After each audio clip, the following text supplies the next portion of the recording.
on and off your commentary mic.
Hey, good morning from Salina, Kansas. This is Lori Penner, and my guest commentator is going to introduce himself. Hi, good morning. Michael Goulian's here, all the way from Boston, Massachusetts, to come and watch some amazing flying this morning. And it will be amazing. We've just had a blast here so far. It's been great. Right now, we're setting up for the Unlimited guys, and we just saw Steve Grossmeyer go past. He's flying the low lines. And for those of you that are not familiar with that process, basically, he is flying to the bottom of the box that he can perform in. And their altitude is 328 feet, I believe, above ground that they can go to. And so they're acclimating the judges' eyeballs so that they know exactly if they're seeing something that's too low or if they're flying in the appropriate airspace. Once he gets done with that, he will be the first in the box. He's flying an MX aircraft, an MXXS. Boy, that's hard to say in the morning, Mike. Right? What, do you have any experience with MX? I've flown Rob Holland's a little bit, and I actually flew the prototype MX2 in a couple of air races, and like everybody sees, it's just a heck of a really neat performing airplane, and different than the Extra or the Edge, where it's all composite. There's no steel tube frame inside the MX, which is sort of now like the Extra NG as well. It's all composite. Okay, well, we're waiting for him to finish flying the low lines, and you can probably see him on your screen right now since we are live. And he does a wing wag when he gets to a marker, so that also helps the judges know where the middle of the box is and the box that's right in front of them. I'm sure you can hear him flying over us. What size engine does that have in it? This has an IO 540 engine in it, and it's probably making about 300 horsepower or so. And you can see that Steve just finished coming at the judges. And for people that might not be familiar with aerobatic competition flying, there's the x-axis, which is sort of left to right or right to left from the judge's eye, and the y-axis, which is coming at the judges. So when we talk about x-axis and y-axis, it's really the direction that the pilots are flying in the sequences. And now, since we're actually going to fly the freestyle sequence, you may at times even see somebody start on the y-axis. We don't see that a lot in the normal programs, but sometimes in the freestyle, people will actually start on the y-axis. Yeah, there's a number of pilots that thinks it looks really cool to come from way far at the back of the box and come straight at the judges and then pull up. Yeah, absolutely. Right in front of them, show off their wings. Okay, so we have Steve Grossmeyer coming in. We are looking at his freestyle here. And figure number 1, he's going to have a hammerhead. He's going to have a half roll on the upline, followed by a positive snap roll. He's doing his warm-up right now. And he is doing his warm-up right now. At this level in the Unlimited, they get to do some warm-up figures. Yeah, and if you watch Steve, he just did, he's doing essentially an inside-outside horizontal aid, and the thing in Unlimited is the G levels are so high, you'll see some of these pilots pulling as much as 10 positive Gs and probably 6 or 7 or 8 negative Gs. So the range from positive to negative is really big, and that's the difficult part of flying Unlimited. When you've been upside down for a while, your positive G tolerance goes very low. So what they're doing now is just getting their bodies acclimated to positive and negative G, and then also making sure the seatbelts are tight, making sure the fuel caps are good, the oil caps are good, there's no loose objects in the airplane, and they get ready to fly. And it's a good way to get your body ready for what's going to be a pretty high G sequence. And they're flying 8 and 9 maneuvers, so it's going to be about 5 minutes per flight, and it's quite a high G. So it's good to get both pilot and airplane warmed up for sure. Now, with the warm-up figures, when you were doing that, did you ever come across anything that fell out of the tail or on your head? Or No, lucky enough I didn't. But there's always one story per contest where somebody, they left their little baggage compartment open and a map came out, or there's a fuel strainer that fell out of their bag or whatever. And I don't know whether you actually throw it out the window or you just come back and give it and go back up. But yeah, that's what you're trying to do, is just make sure the airplane is ready for a pretty aggressive flight. Okay, we have some people on live chat with us, and Mark Pollard would like to say hi. Mikey G. Good morning, Mr. Pollard. Get your butt out here to the Nationals. He's on his way, actually. He should Okay. be here by 2 o'clock, I think. Okay, this is figure number 1 that we were talking about earlier. So he's going to pull up vertical and going into a hammerhead. On the way up, he's going to have a half roll followed by a positive snap roll.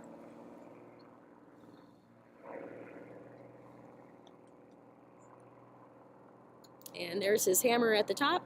On the way down, he's going to do a full roll. And he should come out to the left, I believe, if I'm using the right form. Nope, it's going to be the right. Okay, so we're using the C form today for our direction of flight. Figure number 2 is going to be a tail slide. He did a 2-point roll, I believe, on the upline. Did you see that? I did, and you know, the first thing that I'm looking at is where's the wind, right? So Steve, we call Steve the wind dummy, the poor guy. He drew number 1, so he's trying to figure out the wind awful quickly. And even though it's calm here on the ground, there's probably 10 or 15 knots of wind coming from the judge's left to the right. You can see that in his vertical lines and also in the tail slide. Okay, it looks like we're on figure number 3 right now. It's a busy horizontal line there. He had a 3 of 2 roll, and then he had a positive and half snap as well. Now he's going up into figure number 4, which is a wedge. And he'll have on that 45 down line, he'll have a snap and a quarter, and then a roll and a quarter in the opposite direction. So again, very busy. And on the upline, he has a 2 of 4. He'll lay out inverted and be going into figure number 5, which is a down pull Humpty. And on the vertical line down, he'll have 1 1/4 spin. How hard is it to stick that quarter?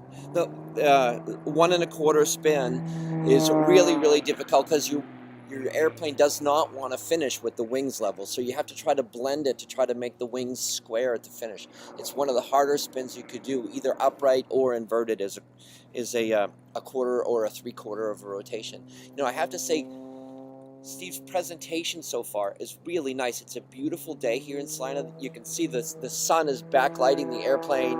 He really has the airplane at a super nice altitude. It's probably 600 or 700 feet and probably capping off at about 15 or 18 to 2,000 feet.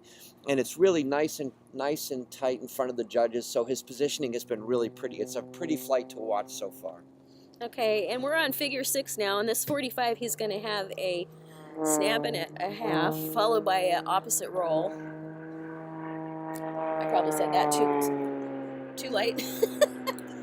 And then figure number 7, he's going to go up for another hammerhead with a negative snap.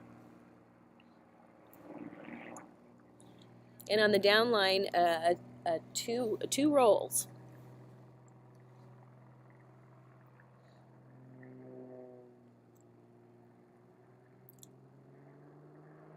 And that goes by fast, but he was crisp on that stop. Yep, he's actually flying quite a nice flight here.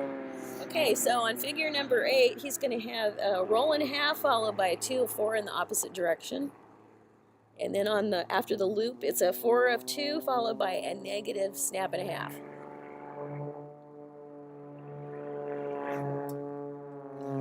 And you can really see that snap, can't you? Yeah, you really can. He's quite close to this side of the box, so we're looking a little bit more vertically than we probably would want. He might want to have had the flight just maybe 100 feet further away from the judges, but that's the end of the sequence here at the completion of his rolling circle. And it was just a really pretty flight to watch, especially he had a pretty tough spot to fly first. Nobody ever wants to fly first. But considering his position as the wind dummy, That was a heck of a pretty flight, I'd have to Yeah, say. that was really nice. And I agree with you. There at the end, if he just could have stayed out a little bit. Just maybe 100 feet further away. Yeah, and that affects his presentation score. So, you know, the judges really don't like to crank their neck back too far. If you give them a neck ache, they give you a low presentation. Right.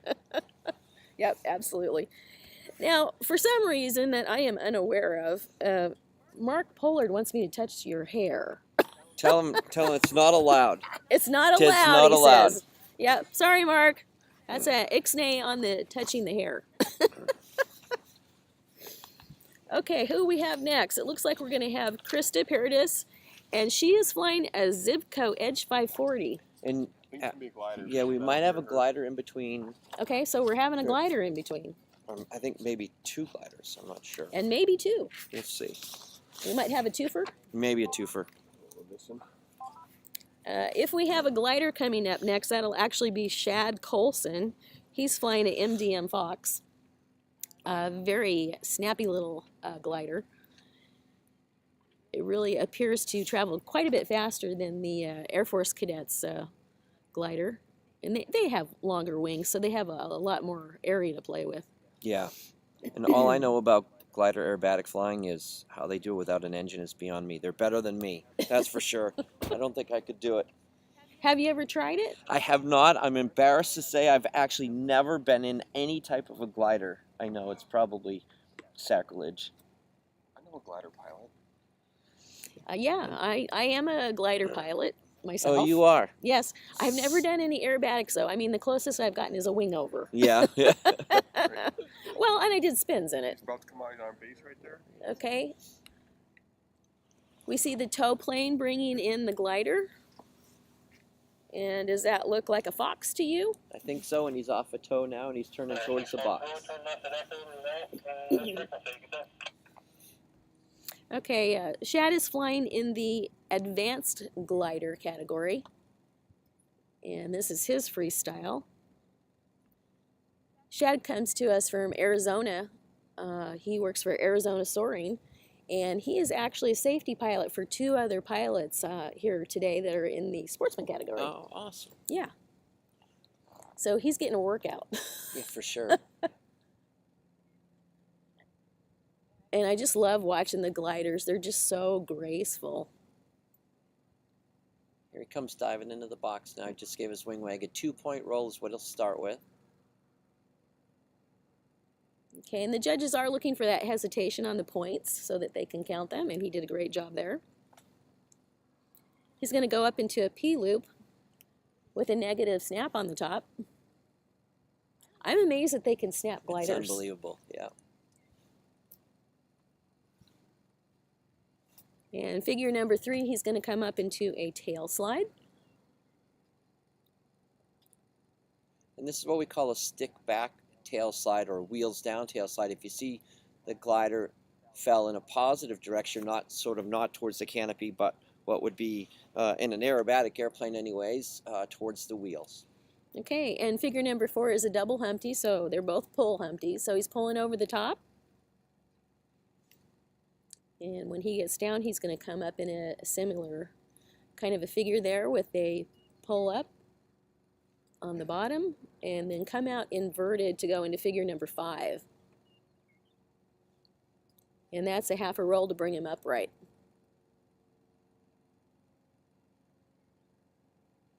Very pretty so far, isn't it? Beautiful.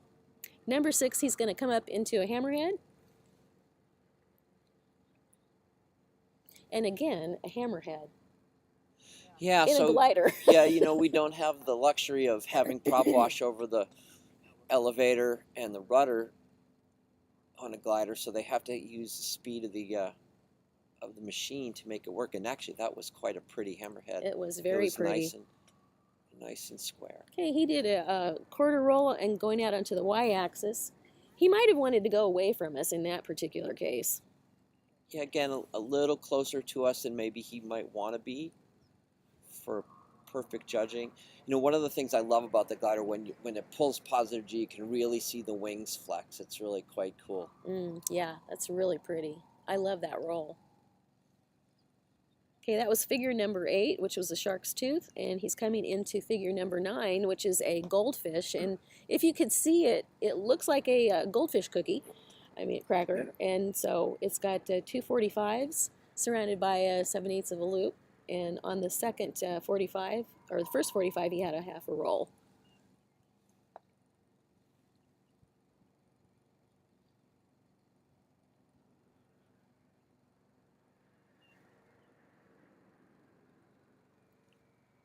Okay, figure number 10 is a 270-degree aerobatic turn. So the judges are looking for at least 60 degrees of bank on that.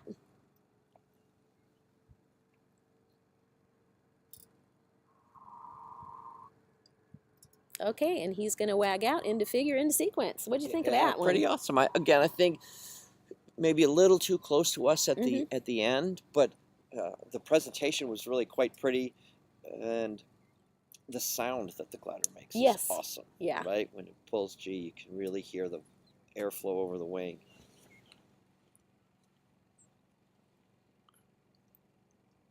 It's pretty quiet and serene. Yeah, it is. I like it right after they let you off tow and you're just turn off and kind of gaze around, see where your position's at. Most of the soaring I do is more cross-country type of stuff. Well, I live in New England, and up in Vermont, they do a whole bunch of soaring. And Jim Parker, who used to be a pit stealer in the day and an air show pilot in Sugarbush, Vermont, and Rob Holland knows Jim very well. And that is sort of the airport in the Northeast to do glider flying, and people come up there and spend their vacations in the summertime soaring out of Sugarbush. It's quite pretty. And you can see saw the second glider under tow up there. Yeah, better eyes than I do right now. Well, I just lost him. Yeah, it's funny how it's really easy to lose a white airplane on a blue sky. Yeah, for sure. They almost have to, bank or something for you to catch a little glimpse of the sun shining on the top of the wing.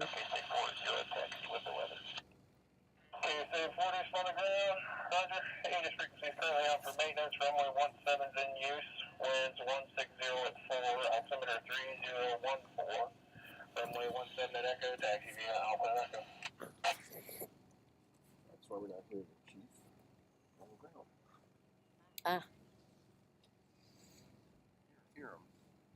There they are.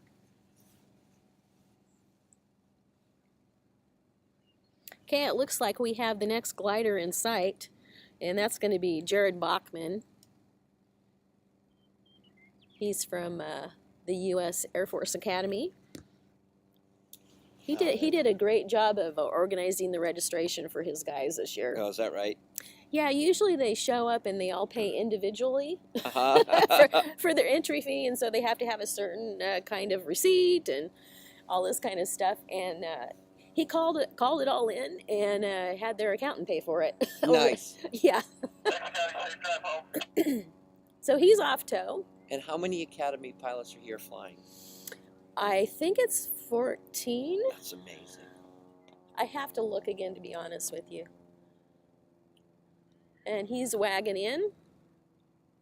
And that wing wag, it's 3 wing dips, and it's just telling the judges that he's coming in, he means business, and he's going to get started on the sequence. We don't have his sequence, so we will do the best that we can to see what he's up to here. He started with a 2-point roll, so I have a feeling That's that right. maybe it's the same sequence as we just saw.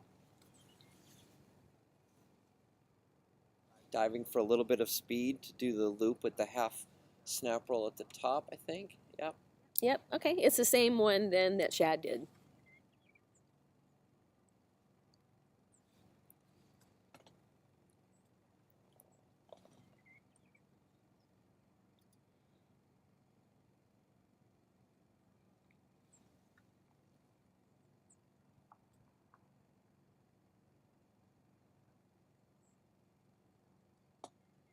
Those tail slides always look weird to me. Yeah. Just kind of let him hang and flop over. Right. You can see it's on the north side of the box now doing that pull, pull, pull Humpty Bump. coming vertical now, gaining speed for the second half.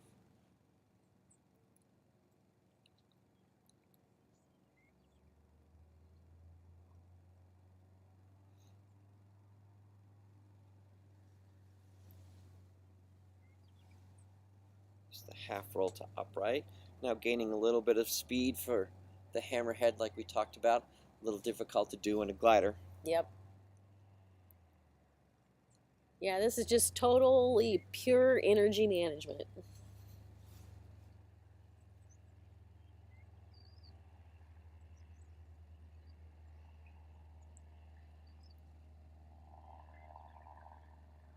But so beautiful to watch.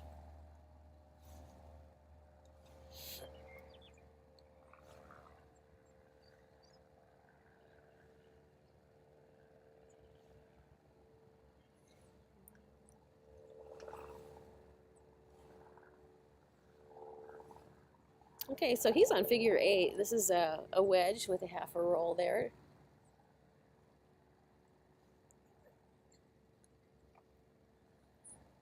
And then he'll go into figure number 9, which is that goldfish.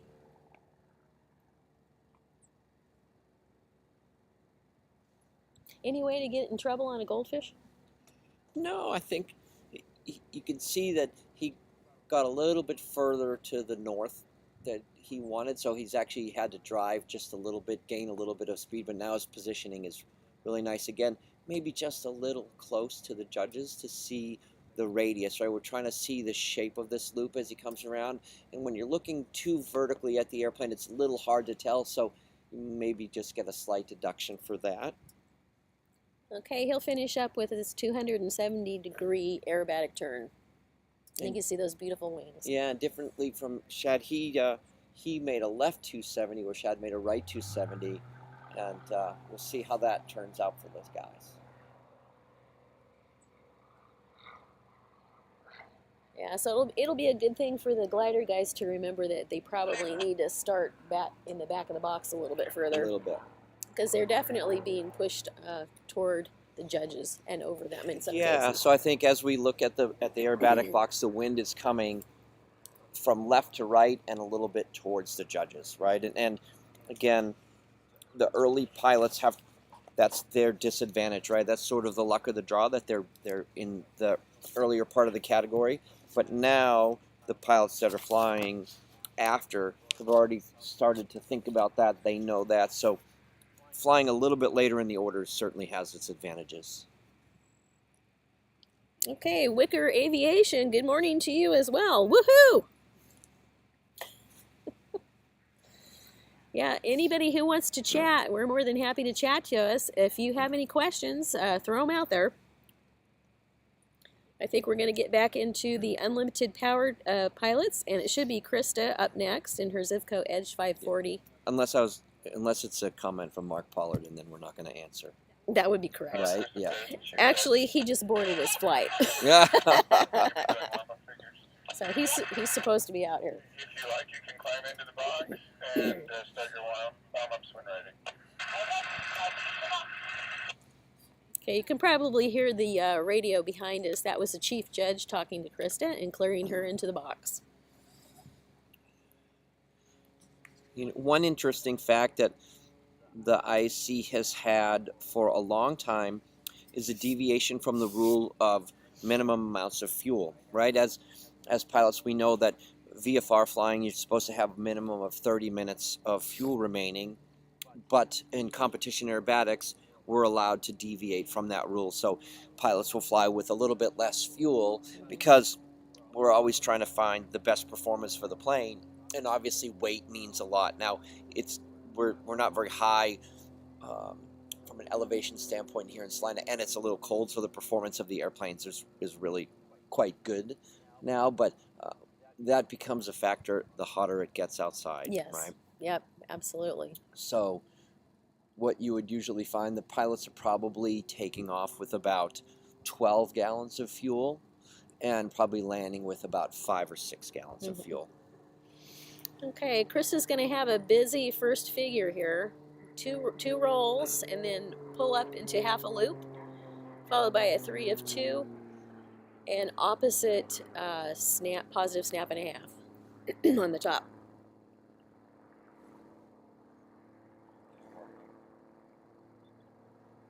I keep forgetting that they have to do warm-up figures. So she's doing her warm-up figure. I promise I'll remember next time. Right. And you can really see, even on the screen, this Edge 540 has a paint design that was really made for competition aerobatics. It has a big white stripe down the side, and it's really nice. It shows a perfect vertical line or a 45-degree line, which is different from what you might find on an air show kind of an airplane, where they want a more colorful design and different things on the airplane. So when you look at this on the screen, you can tell this is an airplane that was built to fly competition and look good in the box in front of the judges. Absolutely. So Pike Kelly says, we're going to need Lori Pinner in the Dawn to attend all and live stream all further contests. I don't know if you can fit that in your schedule. Do you think they're going to double our fee for the next one? I think so. What's double of nothing? Right, exactly.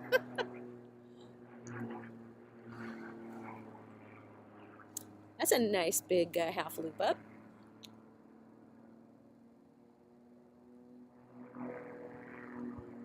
And she's being pretty crisp on her point rolls. And figure 2 is a wedge. Actually, yeah, a wedge. Yeah, coming across the top now, back into the wind. She's going to do a single inside snap with a slow roll in the opposite direction. Nicely done. And the vertical up, a 2 of 4. And 1. And 2. That was pretty. Figure 3, she's going to set up inverted to come into a negative spin, followed by a 2 of 8. And you can see Krista came off the vertical line of maneuver number 2 upside down, which we call laying out or laying off. And if she was going to come out positive, it would be a cap off, right? So she laid out inverted, did the spin, 2 of 8.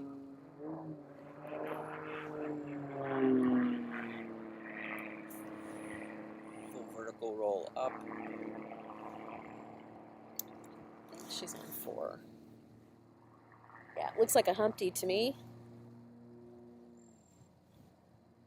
She just did this one here. Now This she's one? got to come to Okay. here. That was it. Figure number 3 was very interesting. Yeah, it was interesting, actually. It's going to pull vertical, do a 3/4 roll.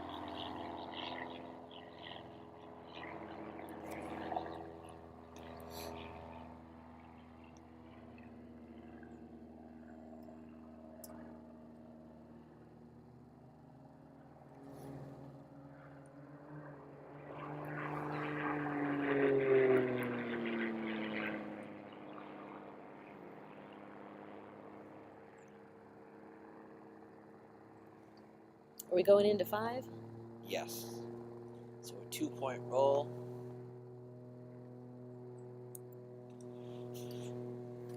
There's the first half, the second half, then an outside full snap.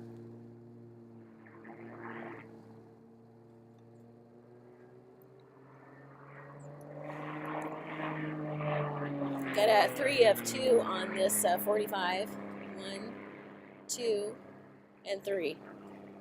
Nicely done. Okay, and after this loop, we've got a full roll, slow roll. And she's going into figure number 6. They've got this 45 line up, which they have to show, and then into the hammerhead with a couple of rolling elements on each of those.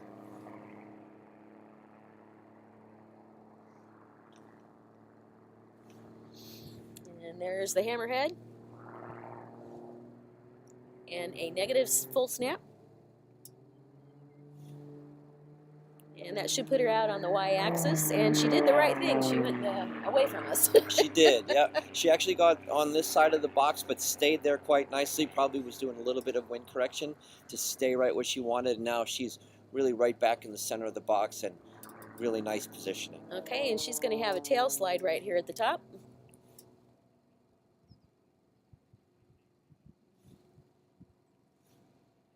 And a 3/4 positive snap on that down line. And she's out to the right, going into figure number 8. It's an in figure. Going up, she's got a 4-point roll.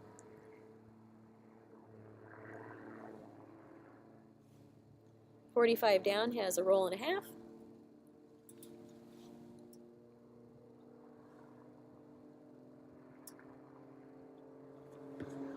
And the vertical up has a 2 of 8 on it. And when we say that, it's 2 points of an 8-point roll. 1, 2. So that'll put her back on the y-axis again, and she'll go into her roller. So that's 3 inside rollers. Rolling turn. How do you do a rolling turn anyway, Mike? It's actually, you're using all of the controls at the same time, right? So she's doing a right hand turn with her rolls to the inside. So you start with rudder, get the nose moving, a little bit of aileron, and then as the nose starts to come across, then the opposite rudder, and then you're pushing the stick. So you're using everything. They say you try to pat your head and rub your belly at the same time to do a rolling circle, and that's definitely true. And I have to say, both Steve and Krista should be really happy with their 2 flights. Like, there was really no big deviations. There was no under rolls or over rolls. I didn't see really much sort of, if you will, there were no bobbles on Krista's flight. There was no barreling of any rolls. Everything looked quite nice. So I think she should be happy with that flight. Absolutely. I thought it was beautiful. Okay, Rick from Memphis. Yes, thank you for letting us know that you're enjoying the live stream, and we'll keep at it all day today. Pike Kelly also came back and said it'd be really cool if we had a picture of you and I in the corner of the screen. Okay. This is kind of a low-budget operation. We don't have a second camera. Let's see. And of course, what is the thing about your hair? People keep talking about your hair. I don't know. I got a nickname Spiky Mikey all of a sudden. They're just jealous. It's because Pollard's probably losing his hair. That's why. Uh-oh, there's a rumor here that Mark Pollard has a piece of your hair. Oh, great. That's what I want to hear. So now the next pilot doing his warm-ups is Rob Holland. And you can tell he's got the distinctive black and red airplane that basically his MXs have all been black and red. A little bit of blue back in the day. Are you still going to grade him a hard 0 no matter what he does? I think we should start giving him a 0 with this warm-up figure.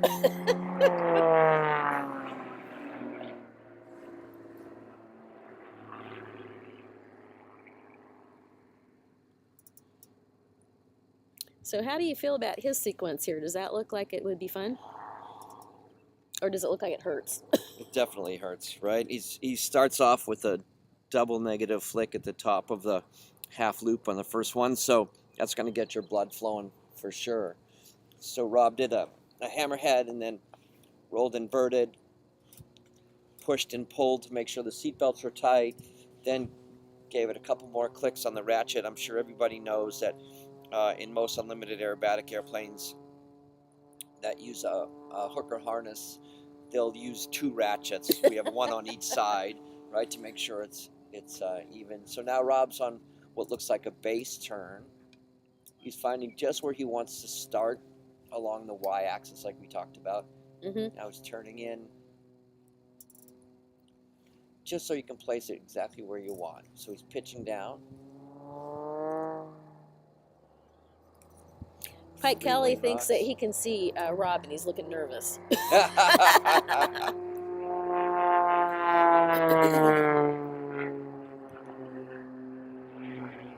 What's the roll rate on that thing? God, I don't know. It's probably around 400 degrees a second, I think. And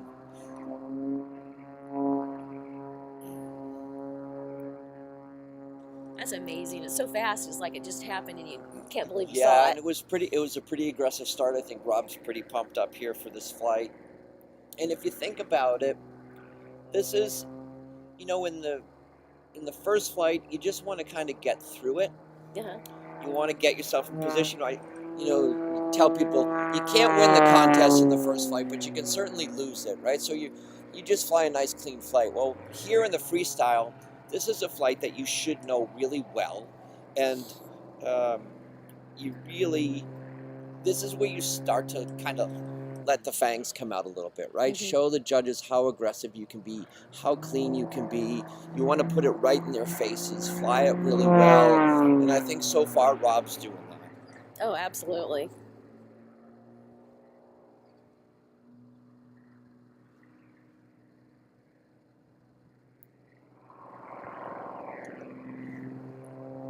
So are we on figure 5? Yeah. That was pull Humpty. Number Oh, 3. this one? Oh, it was number 3? Yep. So now he's going to pull vertical, do 1.5 rolls going up.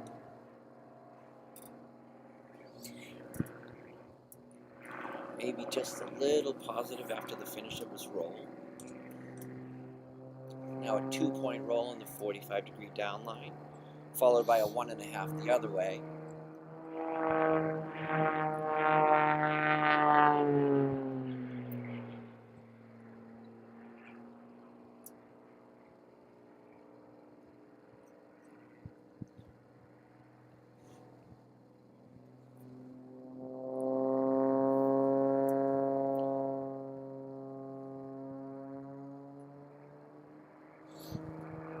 Now he's at the bottom of the humpy, going to pull up and do a 2-point roll up.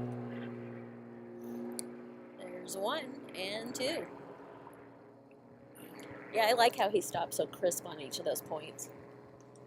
He's worked really hard on the setup of the airplane this year. If you look at the shovels, they're different in size and shape than they've been, and he's really happy with it. We talked a little bit about it when we were together in California about 10 days or so ago. He's really happy with the ailerons of the airplane right now. And this is the double roll up to the hammerhead on figure number 6.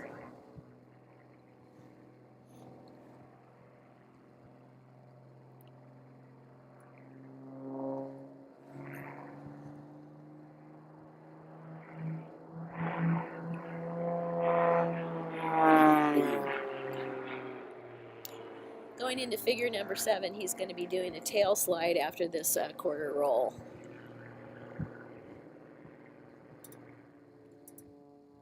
Wheels down. It's a really good slide. It was square. There was no twisting of the wings. It was quite nice.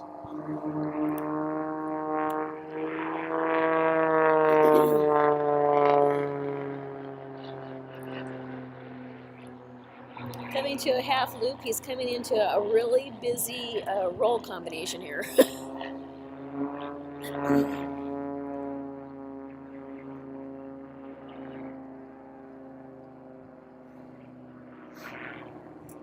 Okay, and he's starting in on figure number 9,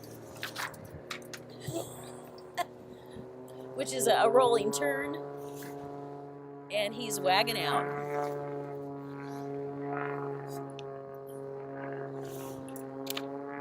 So overall... So I really liked the flight. It was aggressive. I think the other thing about Rob is he has so much experience that one of the things that I noticed is the positioning was quite nice, right? It wasn't too high, it wasn't too low, it never got too far left of the judges, never got too far right. It was right in front of them. So I think from a presentation standpoint, really, really well done. Very well done. Yeah, Pike, we couldn't agree more. We really want to thank our national sponsors for making everything happen here.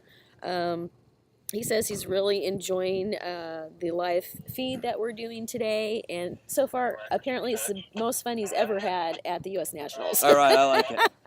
Yes, I will. But I think we should give Rob a 0 for that flight, don't Yeah, you think, yeah, Corey? absolutely. Yeah, I we think so, should give too. Rob a 0. Mark Pollard said that he's got a fun fact here. When you were talking about those shovels on the airplane, he said Ben Freelove designed those. Yeah, that's right. Ben Freelove, who I think a lot of ICers probably know really well.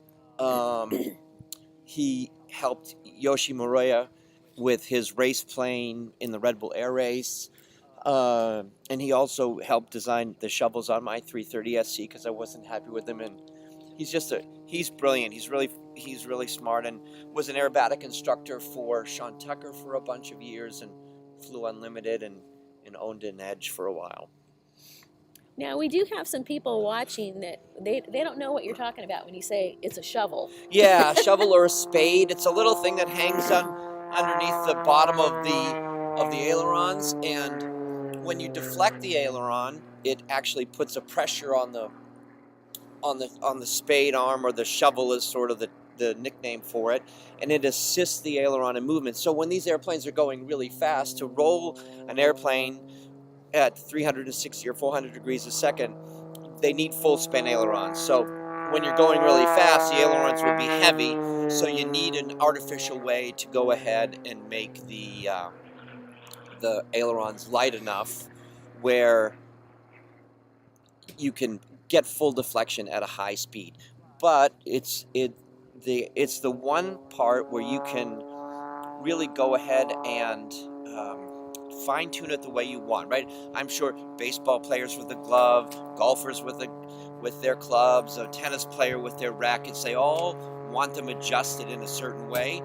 And you could have 10 MXs or 10 Edges or 10 330 SC extras sitting out there, and no two of them would fly the same, because every pilot wants them just a little different. Some people want them light, some people want them heavy.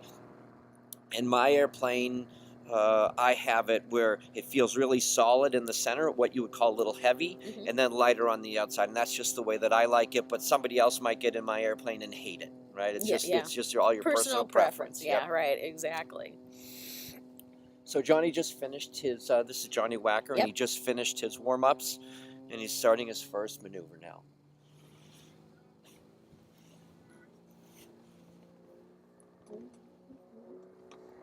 Again, all of these first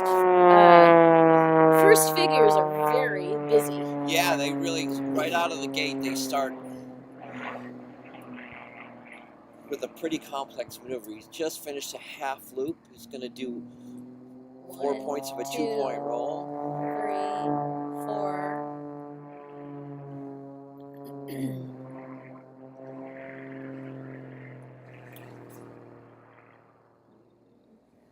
Now he's taking a little break, just a nice clean vertical line coming across the top.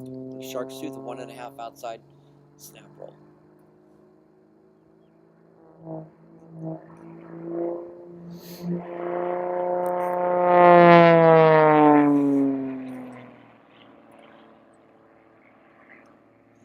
So the entry on that 1.5 snap roll was really quite nice. He pitched the airplane first, then it started to rotate. He had a little bobble at the finish of the snap roll, but so far, again, pretty clean. You can really start to see the wind is starting to increase. You can see the airplane drifting a little bit on the spin there. And he is making a good move, moving away from us. Yeah, he was starting to come towards the judges for half of a maneuver there, but now just took it back away on the y-axis, and it's really in a nice position again. And that's a pushover Humpty there. So that's a negative figure. Negative versus positive loading. Yeah, so when the pilot is either upside down or pushing on the stick, we call it negative, right? Or you're trying to be thrown outside of the airplane. And if you're positive, it's like you're feeling like you're sitting in the seat or trying to be pushed through the bottom of the airplane.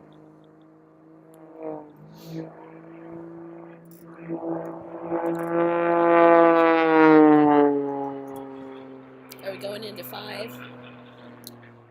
If it's a double roll, we are. Yep. Okay, a double roll into figure 5 up to a hammerhead.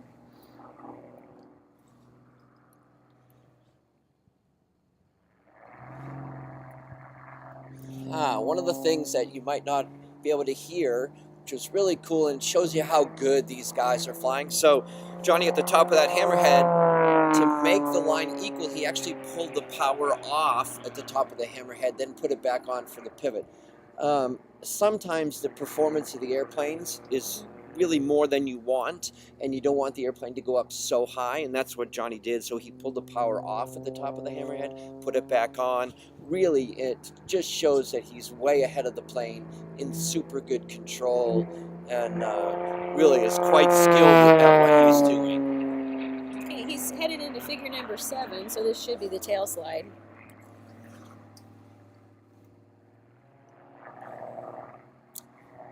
Right before that, right after that roll and a quarter that he just did.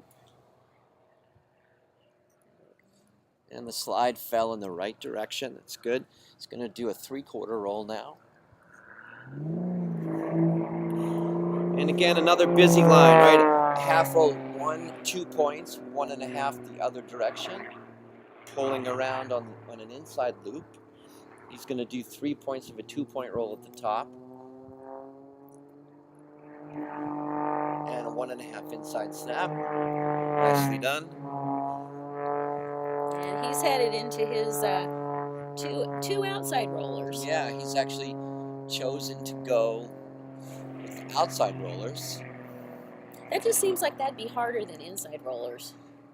Yeah, but you know, the thing that I like about an outside rolling turn, if you think about it from inverted, the first half is inside, so you're actually pulling in the direction where you want to go. So I think you actually have more visibility, because we try to be, you know, upright at 45 degrees, inverted at 90 degrees, upright at 45 degrees, inverted at the 180 degree point. So in a way, I think it's almost a little easier to do. I think I would prefer this as opposed to pushing to start with. Then I see where I'm going for the first half of the rolling circle. Again, rolling circles are never easy and never fun, but kind of like spins and tail slides. Yeah, Ian Day, yes, the winds do feel a little bit stronger today. I didn't actually look at the weather report, but They were saying in the briefing about 215 degrees at about 22 knots is what the forecast said, and increasing during the day and maybe even changing direction. People were saying that during the advanced flight this afternoon, the wind might actually shift, which will be really difficult, right? yeah. For the people that are in that area, because then you have to be thinking on your feet, because every pilot goes into the box with a plan. They think they know how strong the wind is, what the direction is coming from, and they plan their maneuvers appropriately. I think just looking at the first couple of people got a little closer to us than probably they would want it, so maybe they didn't they underestimated the amount of wind, maybe. Right. Yeah. But again, really these are all well executed flights so far. Yep, they are. For sure. Yes, so we have a question here. What category are we flying right now? This is the Unlimited Freestyle. So this is the second time that the Unlimited guys have flown. They flew previously yesterday. And we do have scores posted on the IAC website. So if you go to www.iac.org, you will see on the navigation bar at the top a little button called Competition. And if you hit that, you'll get a drop-down menu that will show you results. So you can go there and you can see the results. They post them quite quickly, actually, here, because we do have a computer that's scoring that is on the wireless, and so they just uploaded them as soon as they get them. So you'll see them pretty quick. You can see all the scores from Sunday and from yesterday. They're already up. Yeah, that's awesome. And we're about halfway through the Unlimited Freestyle program. And, you know, this is the program out of all of the flights that you would think the pilots would be the most confident in. And the flying this morning shows that, right? I think everybody has been in really good control of the plane. The rotations have been all really quite nice. There's been a little bobble here and there, but nothing that you would consider a big mistake at all. Right. None whatsoever. Yeah, I think the only problem they have is just being a little bit close to the front of the box. Maybe just a little bit close. Like we talked about, I think maybe the wind's a little stronger than they thought it would be. But or they figured they fixed it and they really didn't. Yeah. Because you've got a few cheats that you can put in. right? I was looking to see if you could see people starting to win correct, and I didn't see a lot of it. Right there, if you're really good at it, you can try to win correct and move the airplane around, either closer to or further away from the judges. That's a little harder to get away with the closer you get and the higher you are to the judges, because you actually have to have a little bit of nose deviation to help move Right. the airplane around, and the judges can see that. I didn't really see much of that at all, though. Okay. Well, I'll tell you what, the judges are taking a little break here, so we are going to take a little break as well. And I just want to take a moment to say thank you to all of our sponsors. Somebody brought it up earlier on the feed. We have quite a few that we would like to say thank you to. Our platinum sponsor was Aura Aero. They are a company in France, and they are developing a two-place side-by-side aerobatic training aircraft. Their main business is actually a commuter airplane that they're developing that's going to go electric. So it's a very interesting company. If you Google it, Aura Aero, A-U-R-A, Aura Aero, A-E-R-O, you can find a lot of information about them. Our gold sponsors this year are Softy Parachutes, Extra Aircraft, MT Propeller, MX Aircraft, Alan Green, Aircraft Spruce, Jim Burke, Jerry and Piggy Riedinger, Marty Flournoy, David and Martha Martin, John Ostmeyer, Doug and Patty Souder. Thank you so much. Our silver sponsors are Schilling Aviation Services. They're right here on the airfield. Chapter 89, which is down in Florida. They are actually gave us some money to boost our signal on Wi-Fi so that everybody here has the opportunity to get on the internet and watch the live feed if they're not out in the field. And then we have Keith Doyne, let's see, Rob Holland, Mike Goulian, Patty Wagstaff, Dagmar Kress. Dagmar said her money had to go to the judges. She's going to feed them out on the line and make sure that they're happy and they have plenty of water and food. We are out here sometimes as long as 5 to 6 hours occasionally. I think the longest I've been out here so far is about 5 hours at a shot. So it is nice to have those refreshments available.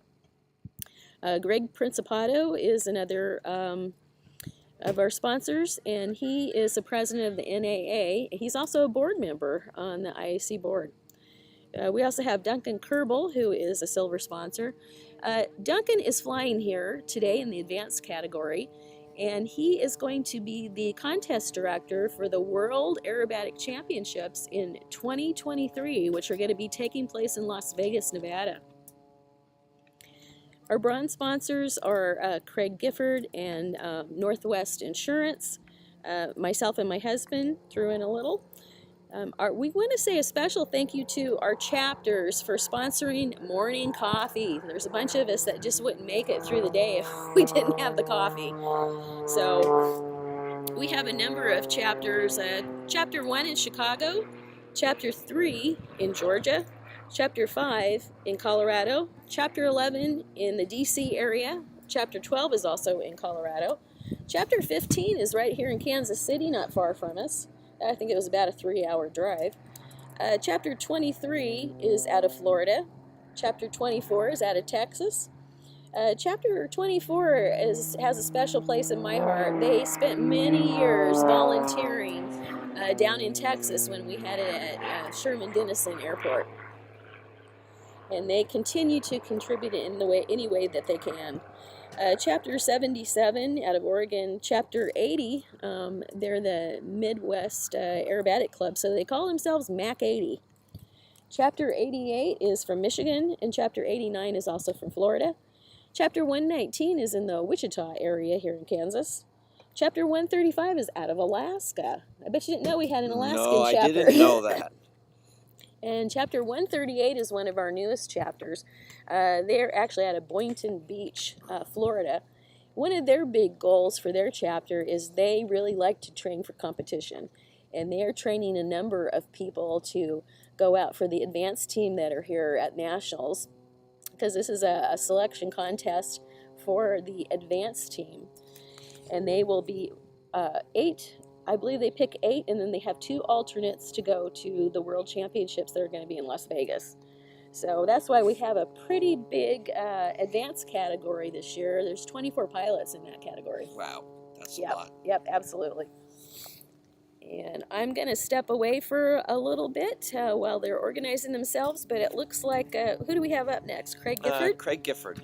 Okay, I'm going to turn it over to you for a minute here, and you can be as entertaining as you would like. Okay, I'll try my best. Not very entertaining, but we'll see how I can do here. Okay, great. All by myself. So Craig's diving into the box for his freestyle maneuver number 1.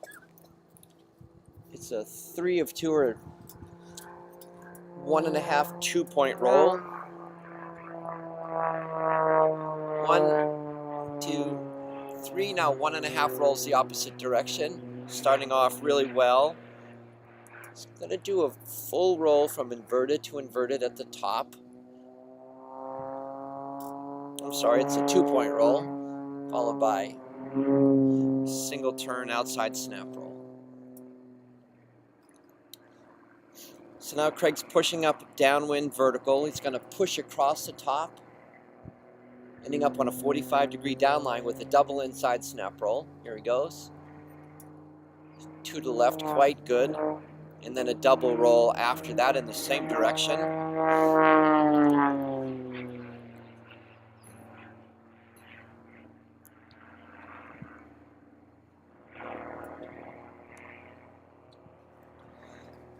Maneuver number 3 here is going to be his spin. It's going to be a 1-turn inverted spin. Then a double roll down. Now a Humpty is going to pull all the way back around. There's a ton of G. This is probably 7 Gs at the bottom.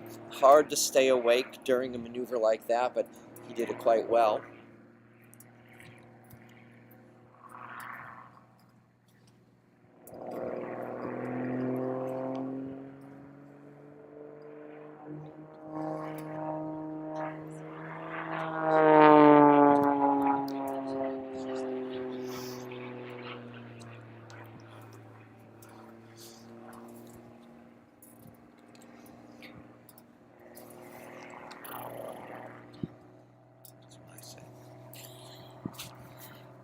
It's still cold.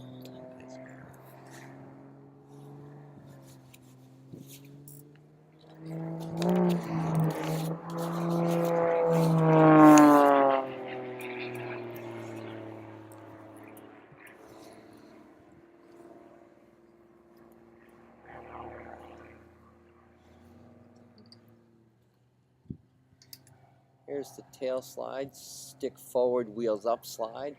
Went really well, maybe just a hair bit of twist at the top of the wings, but quite good.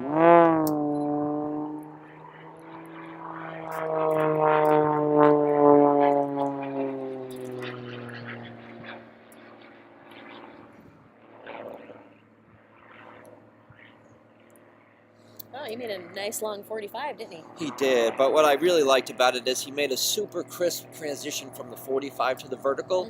Oftentimes the pilots are soft there and it doesn't give a very good look. Craig was really aggressive to make a really nice transition there. Made the maneuver look really pretty.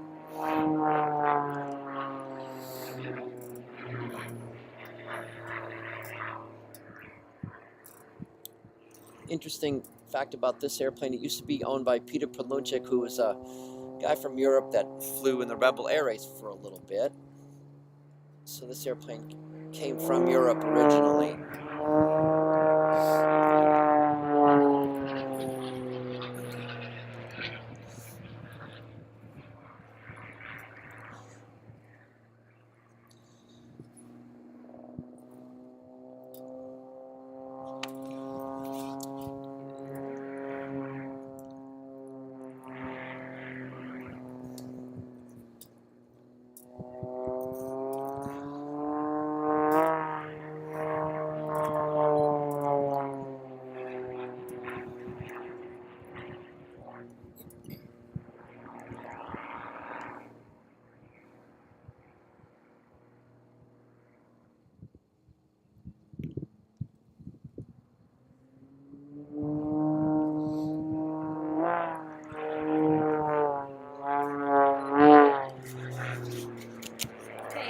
his final figure now, it looks like figure number 9 with those 2 inside rollers. Yeah, finishing off with the rolling circle. And one of the things I think was really nice about Craig's fight is he started low and he stayed there. Probably started, I'm going to guess, right around 500 feet.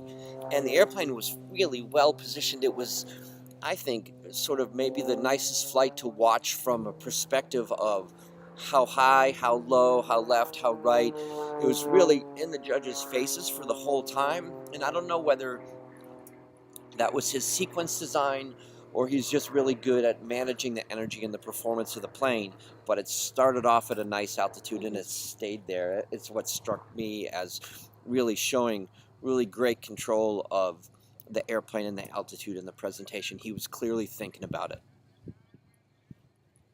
Yeah, you know, Craig is one of the team members that just got back from the World Championships. And they were in France, right? If I remember right. I think that's right. And, Yeah. the team did quite well over there for sure. They did very well. They did come home with the bronze. And Craig was part of the top 3 scoring guys that made that happen. Yep. Awesome. Downwind entry, guys catch that? Downwind entry. Okay. Yep. So on our next pilot, we have what they call a downwind entry. Yeah, so we've been watching everybody start from the judge's right to the judge's left. Goody's going to start from the opposite side. And What's the advantage to that, Mike? I'm not sure why Goody did that. I think just it's a little bit of sequence design, probably. I haven't actually asked him about it. And for people who don't know, Goody's been doing this sport for quite a long time. Yes. He came in 1998. I don't know why I remember that. I just do. But he had a Pitts S2B that he flew, and he was quite good in the nationals right from the very beginning, and he's been doing the sport a long time. He's been very dedicated to the sport for a long time. Super good guy, and yeah, he's been on the United States team, what, 3 times? yeah, I think at least a couple times I'd for have sure. to look it up, so I don't want to misspeak anything here.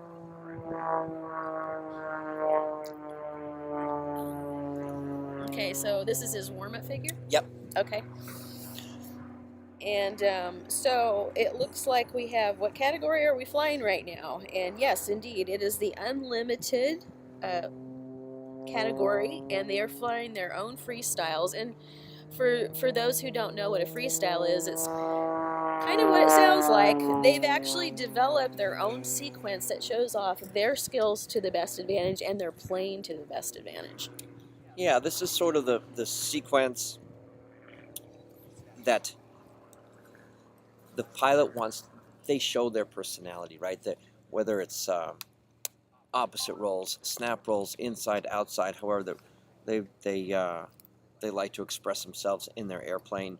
A lot of people think that the frees are a little boring because they kind of look all the same. To me, I like them because it's like you see them at their finest, at their best, right? This is the sequence that they've practiced the most, and they should be in the most control of. Right. So, like gymnastics or golf or some other sports where you're by yourself out there, there's a lot of psychology at play, right? So nerves can start to affect the pilots, and so when you look at your positioning here, since they're not trying to make an unlimited aerobatic team, the people that are here, they want to win, right? So there's I think not a lot of strategy other than, hey, I want to fly my most aggressive and the best that I can fly, and so you're going to see the best out of everybody. Yeah, I imagine that's most people's favorite, right? Yeah, I think To for do me their it was freestyle. always fun to fly. Yeah. Hey, we have another guest out here today, and I'd like him to introduce himself. He's from the Salina Chamber of Commerce. Hi, my name is Hector Diaz. I'm with the Salina Area Chamber of Commerce. We're really excited to have you guys out here. It's a great event for us here in the community that we have gotten a lot of feedback on, so we're really excited to have you guys out here. Thank you, Hector. He'll be out here, and we'll talk to him a little bit more later. But now we have Goody coming in.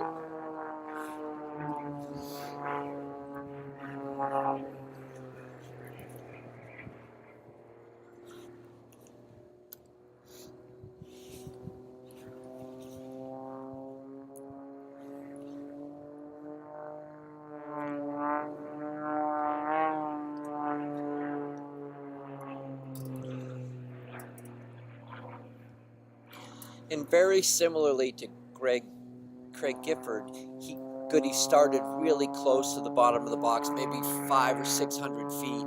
He's keeping it there well. That's pulling up for maneuver number 2, going vertical. On a shark suit, he's going to go to a 45-degree down line, single outside snap. Now he's also flying an extra 330 SC. He is. One of the prettiest paint jobs I It think really I've ever is seen. quite a beautiful airplane for sure.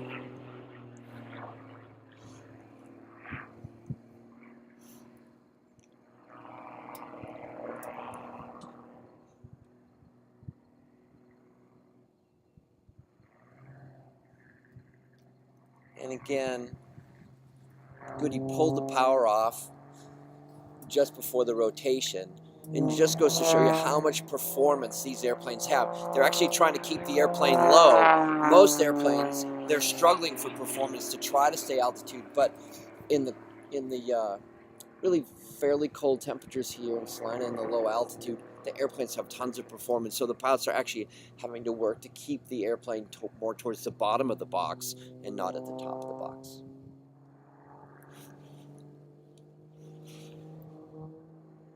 Yeah, we like those cold days in the gliders too. Yeah, for sure. They like to stay up there all day. Nice thick air. You know, on a day like today, everything works well. The wing works well, the propeller works well, the engine works well. And there's a full outside snap roll going up by Goody. That might have been under-rotated just a hair. Now 1.5 inside.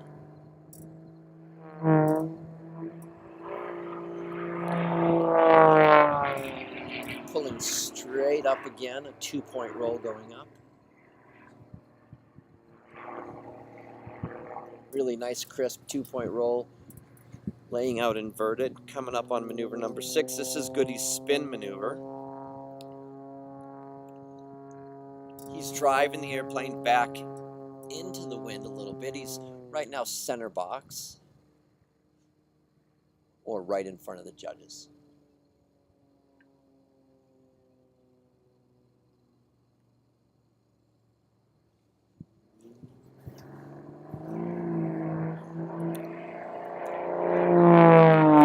After that 1-turn spin, he did a 1 1/4 roll, and pulling back up, going away from the judges. The positioning's quite good.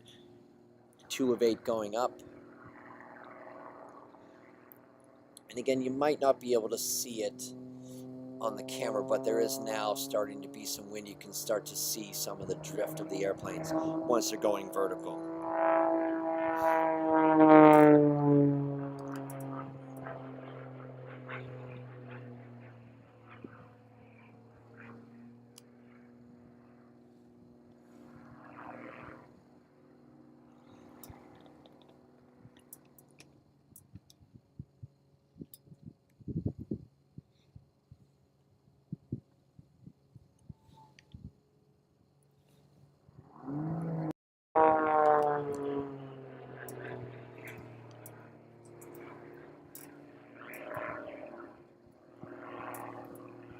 See, this is a figure number 8. Yeah, and this is a really cool maneuver. He's going to do multiple snap rolls at the bottom of the loop, which you wouldn't think they would do, but he's controlled the speed so well. So here's 1.5 inside snaps, now 1.5 outside. Actually quite cool to watch. And he's starting into his final figure, though, the 2 inside rollers.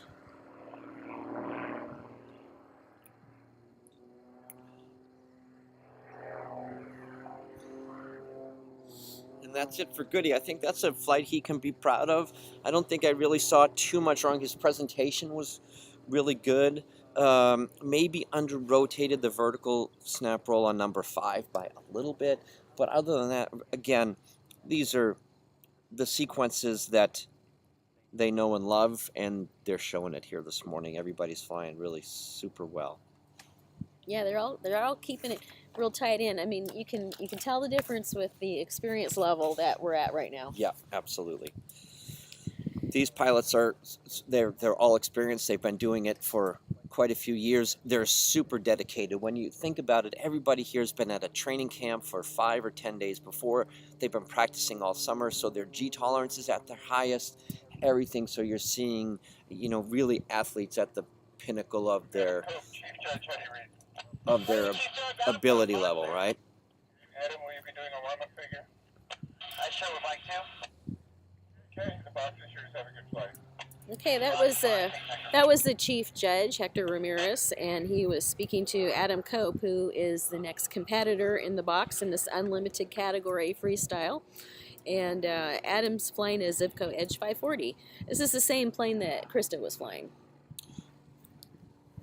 Again, I think this airplane just shows really well. And if you look at the top of this airplane, the top of the wings are white. The bottoms have what we call invasion stripes, or just 2 white stripes on them. And that is so the judges can see the difference when the airplane is either upright or inverted or going to them or away from them. Helps quite a bit. Yeah, absolutely, especially when they're flying this fast. Yeah, for sure. And, you know, these maneuvers are hard for the pilots to fly, but they're also hard for the judges to judge, right? There's a lot to watch.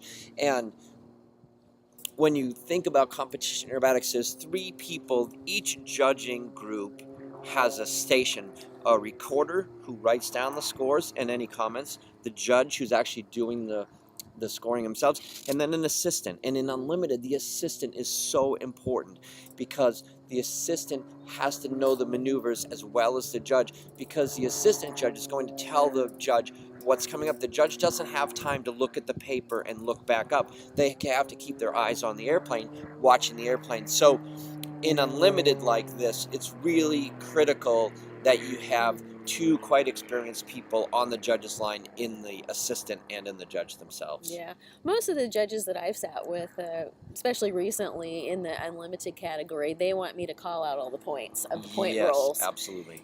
It's because sometimes, you know, those points can be soft. Yep. And so then if there's a question, you didn't hear your assistant say, you know, it's 3 points and she only said 2, or he only said 2, you're like, are you sure? Yeah, there's a lot of things in Unlimited that are interesting. That you have multiple rotations, sometimes in the same direction, sometimes in the opposite direction, and it's easy to get those mixed up as a judge if you're not sure, if you haven't looked at the paper. So that's where your assistant helps a lot. Yeah, absolutely. They have to know what they're looking at. Hey, we have Warren Chillers on here, and I just want to say a special thank you to you, Warren. You've been a past supporter of the Nationals, and we really appreciate your support. What's up, Wazzer? Hey, my airplane's headed your way this afternoon. As everybody knows, Warren's a great extra mechanic and was such a great part of my Red Bull Air Race team, and he's a magician with an airplane. And Jason Resop, who worked for Kirby Chambliss for a long time and now works with Kevin Coleman, has been nice enough to bring my airplane to Warren for some maintenance before its last air show of the year. And the aviation community is a big family, right? And yep, absolutely. And we have Doug Litton is on, and he's really digging the video. Cool. And the commentary. I don't know about the commentary. Amateurs at the wheel, but the video's pretty good, I bet, and the flying's really good, too. We're really underpaid, Doug. Right?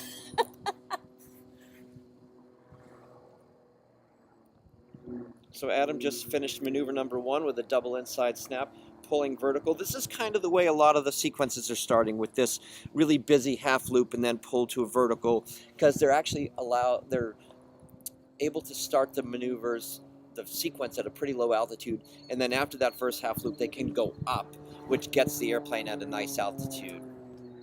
Yeah, you know, all of these free styles really have such a nice flow to them, you know, the up and down, and you can tell they're really planning it for their energy management, and they all have thresholds. I know, I see them right on their cards, you know, if I'm at the bottom of this, I should be at X amount of feet, and this is well rehearsed.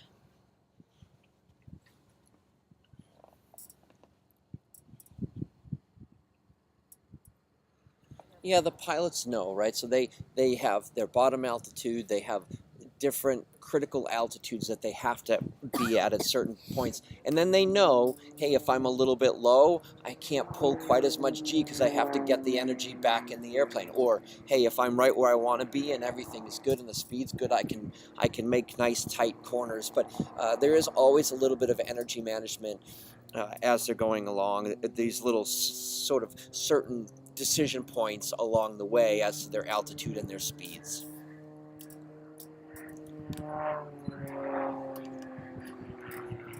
But as we've been talking about today, nobody really should have any altitude problems because the performance of the plane is so good they shouldn't have to worry about that. They can pull as many G as they want, put 8, 9, 10 G, and really still keep the performance of the airplane. As the temperatures rise on a sequence like this, if you pull a lot of G, sometimes you can slow the airplane down and get it low and slow, which is a place where you really don't want to be, right? Right.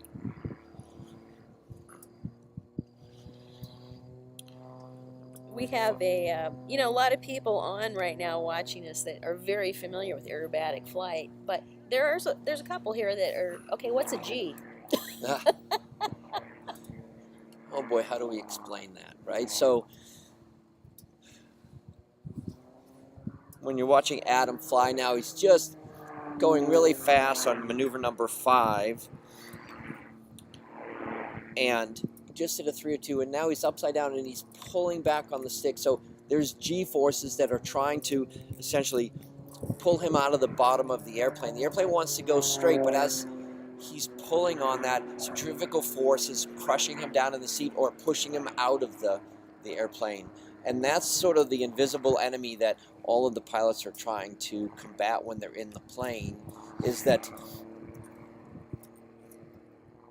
you're flying really hard against this invisible enemy of G forces, right? And, right. Well, I imagine it takes a long time to build up to withstand that. It does. People ask what the best training you can do for G tolerance is, and quite frankly, flying, right? You have to keep flying. And the pilots, especially in unlimited and even advanced where there's a lot of negative G, you start very slowly and softly in the spring, and you build up to it as the summer goes. And right now, all of these people feel like superhumans in the plane, right? They are at their peak physical limits in the plane. Hopefully they've been getting a lot of rest this past week, and they're ready to fly.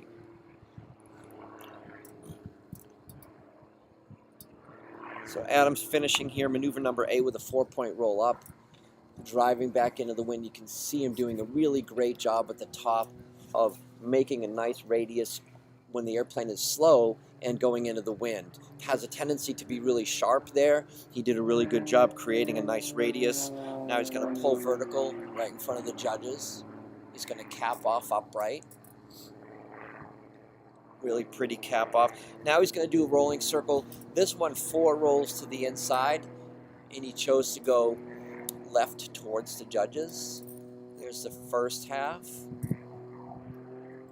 Yeah, so for the positioning score, he's going to suffer on that one just a little bit because he's behind the judges' heads. Yeah, he's probably getting it out here as he comes towards us. Again, I think the wind being a little stronger than we thought. Now he's back in the box, finishing up the rolling circle to upright there. There's 4 rolls to the inside. Now back right in front, and his wing rock. And he's out. And he is done. Now, you were talking about, G-forces, and the best way to train for them is basically to fly the airplane. But is there anything, do you think, what's better, aerobic exercise or weightlifting? No, so I think probably a combination of both, right? And it's your ability to try to keep the blood up in the upper part of your body. And so I think the military has done studies that weightlifting is certainly a part of that, but then you need good physical fitness as well in general.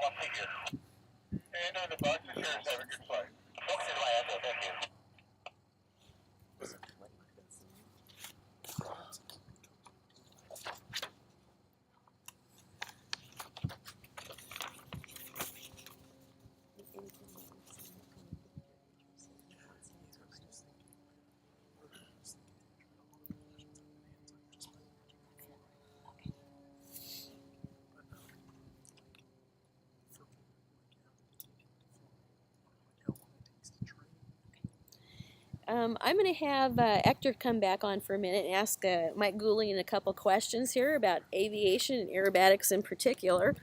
And again, Hector is our guest today out here, and he is from the Salina Chamber of Commerce. Yeah, so thanks for having me again. And I just had a few questions. Some of the viewers who might not know. How long do you think it takes to prepare for an event like this? Well, if you look at, we're watching Unlimited Fly. So all of these pilots are quite experienced, anywhere between, probably 5 to 10 years in the sport, super dedicated to it. Their airplanes are their highest performance airplanes, and most of the pilots, in their general overall skills, are very experienced pilots, right? So you're looking at what you would consider the best of the best in our country here, and pilots that are dedicating an unbelievable amount of time to it. But to get to the contest like this, they've been flying really sort of full speed ahead since probably March, right?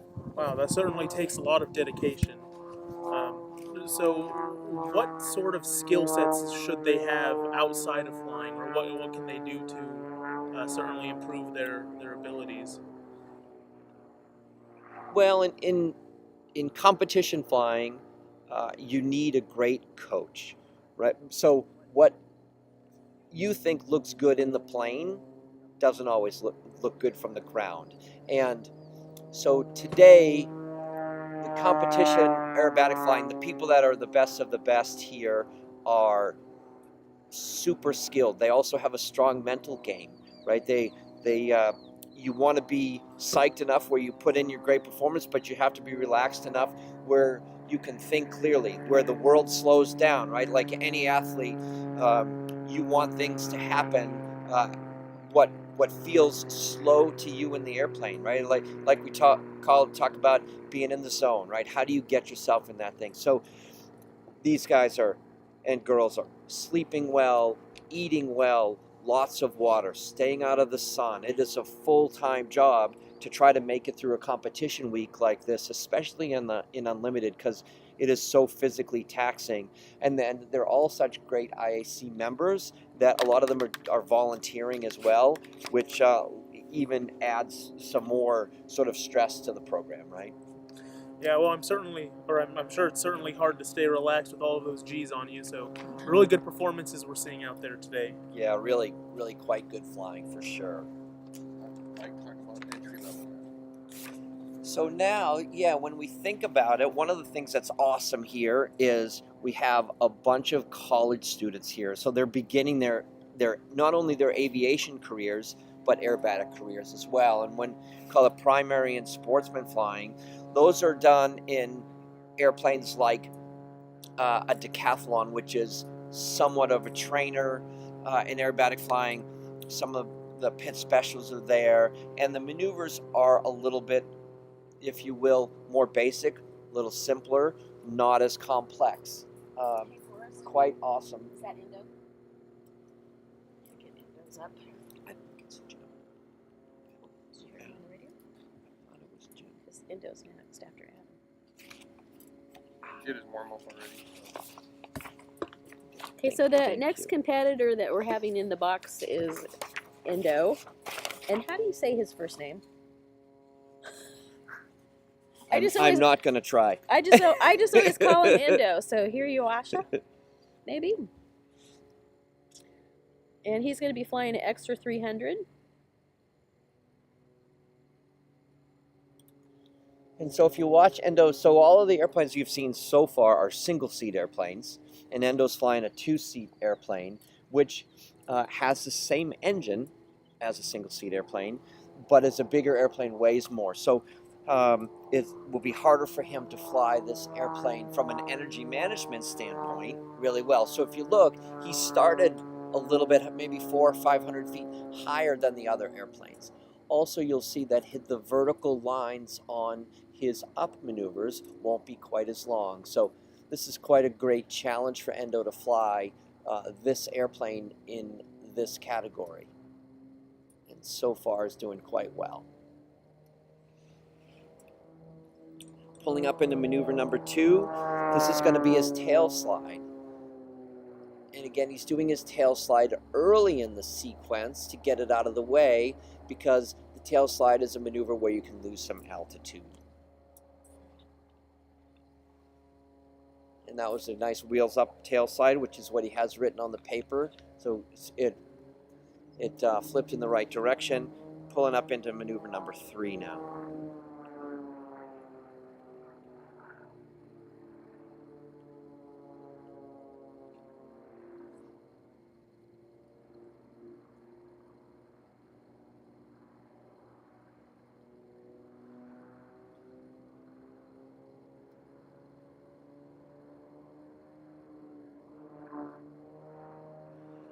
And for some of the people that might not have been around the sport a long time, the Extra 300 was really the first 2-seat aerobatic airplane that had true unlimited performance when it was debuted by Walter Extra. And Clint McHenry actually won the Nationals in unlimited in one of the very first Extra 300s.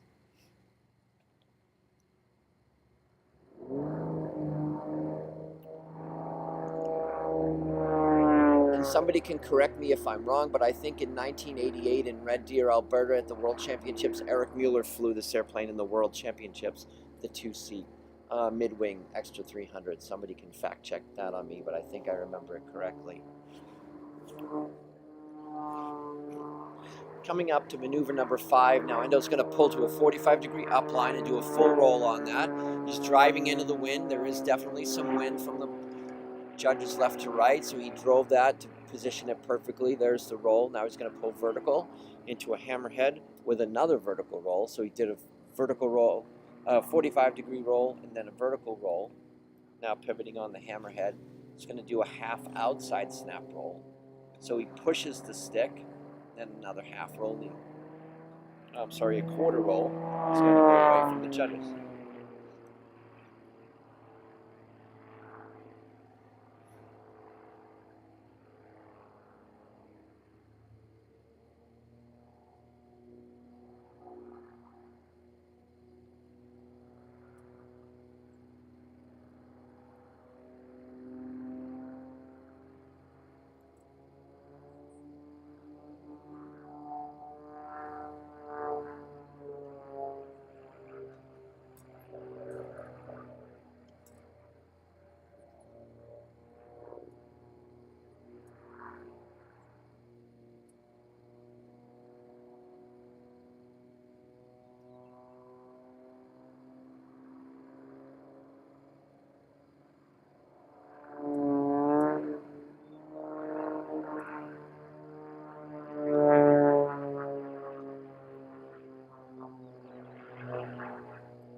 Now Endo's doing the last maneuver, which is a rolling circle, 3 rolls to the inside of a 270-degree turn. So he'll finish coming right at us, or right at the judges. You know, and since that's high enough, I think it's okay if he's coming towards them, you know, because he's exiting. So. Yeah, absolutely. There was nothing wrong with that. Actually, it was positioned pretty well. He sort of under-rolled. He finished a little, what we'd call a little short of the 270, so the nose was pointed a little bit off the exact 270-degree axis, but he did a pretty good job of actually controlling the altitude on that flight. Again, the temperatures helped, but I never felt like the airplane was too low or too slow. Hey, Mike, Doug Litton wants to know, have you seen many changes in the activity since you were competing? You know, I would have to say that the regional contest might be a little bit smaller, but when you look at the nationals, you know, we're at almost 90 people, and that's usually what we've seen for sure. There's a lot of advanced people this year because the AWAC's going to be in the United States. And Yep. in 1996, we had the World Aerobatic Championships in Oklahoma. And in 1995, there was like 36 or something unlimited pilots. So that's Oh, what happens. my. Everybody comes out of the woodwork. I think maybe 32 or 36 unlimited pilots. So that's kind of natural when you're going to see a world championship that everybody wants to try to get a spot on that Oh, team. yeah. So you can see it swell, and that's what's happening here. Exactly. Yeah. There's, in every competition, you get signed up for it, you get ready for it, and then life happens. Yeah. For So, sure. so actually this year we had almost 100 pilots register. Yep. But, a few of them dropped off because, mechanical, family, work, it's all across the board. But this is a large group of advanced just for the very reason that you're talking about. I think just since I've been in it in the last 20 years, the Unlimited's fallen off a lot. Yeah, I think for unlimited flying, the planes have become so capable. As we were talking about, Clint McHenry won the Nationals in about 1991, I think, in a two-seat airplane, where that airplane's not as competitive now as it once was, and they were flying two-seat. You'd fly a Sukhoi 29 you'd see in the World Championships back in the late 80s and early 90s. You can't see that anymore. So you're asking a lot from the pilots. You're asking a lot from the planes. The people that are here flying unlimited, it's a full-time job for them, right? Absolutely. It really is. It has to be. I mean, when you're at that level, you just have to. Yeah. That is your full-time job. Exactly. It even now more so than ever. And you look at people like Rob Holland, who's out here flying air shows and competing as well. He just lives in his airplane. He's probably flying 200 to 250 hours a year in that airplane, and it's a lot of flying. It is a ton of flying. And speaking of flying, our next competitor is going to be Jim Burke, and I believe you've got his paperwork there. And so there was a question, is Jim flying the contest? Well, yes, he is. And he will be the next guy in the box. He just finished doing his warm-up figures. And so what's his first figure here coming into So us? it's, again, another complex maneuver. So he's going to pull to a 45, 3 points of a 2-point roll, so 1.5 to invert. Then he's going to push vertical on a hammerhead. And then 3/4 outside flick down, followed by a full vertical roll in the opposite direction. So Jim's starting a little differently. He's not doing the half up loop, followed by a push up after. He's going to do a hammerhead as maneuver number 1. And I like the hammerhead as maneuver number 1 because it also gives me an idea of what the wind's doing, right? Right. Now, he just did an interesting strategy that I haven't seen for the last few pilots. He actually pulled power to come into the box. Yeah, he's trying to control his speed so he can make a nice wing wag. To me, the first maneuver is the wing wag, right? You're already, that is a maneuver. You're trying to show the judges already how precise you can be, even with the wing rock. And Jim did that really well. Here's his 45. 3 super nice points, super clean rotations, push to vertical. So he's starting off really well.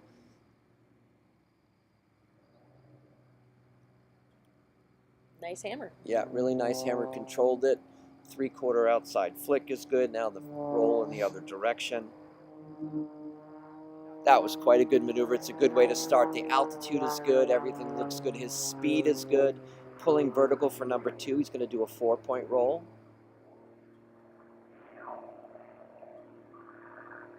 And in a point roll like that, one of the challenges is, as the airplane slows down, can you maintain the same rate of roll? And if you think about it, as the airplane slows, it's harder to do that because the airplane wants to slow down in its roll rate. But Jim did a really good job of making sure all of the points were absolutely consistent in their roll rate. Yeah, he's doing real crisp points, isn't he? Yeah, he's flying really quite well. This is maneuver number 3. It's going to be a wheels up, stick forward, tail slide. Nice and clean. He's going to do 3 or 4 points down. Maneuver number 4, he's going to pull vertical. full vertical roll up. Looking good. Laying out inverted to a 45-degree down. He's going to do a half outside snap with a 2-point roll in the opposite direction. And if you look, Jim has that white stripe down the side of the extra, and you can really, it shows up really quite well with the orange on the nose of the cowling. It's quite a good contrast, but the airplane shows a nice vertical line the paint job does. Yeah, that's a good help to the It certainly is. to the judges. Here's his spin, 1 1/4 spin.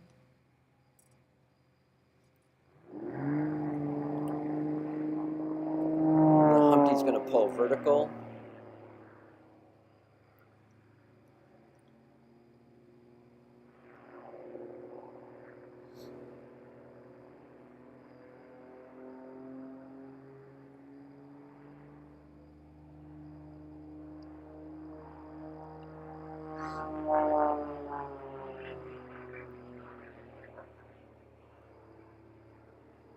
Is this still all the same figure? This is not. He's actually now maneuver number 6, figure 6. He's going to push across the top. Yeah, some of these are pretty lengthy. They are. Double inside flick, and then a full roll the opposite direction. Really nicely done. Nice roll. One of the things you could see is there was no slowdown in the rate of the snap roll. He started it, it had a super consistent rotation, and then stopped it right on. A lot of times you'll see the pilots sort of anticipate the stop a little bit, and the rate of roll slows down, and Jim didn't have any of that in that double snap. Yeah, he's doing a very nice job.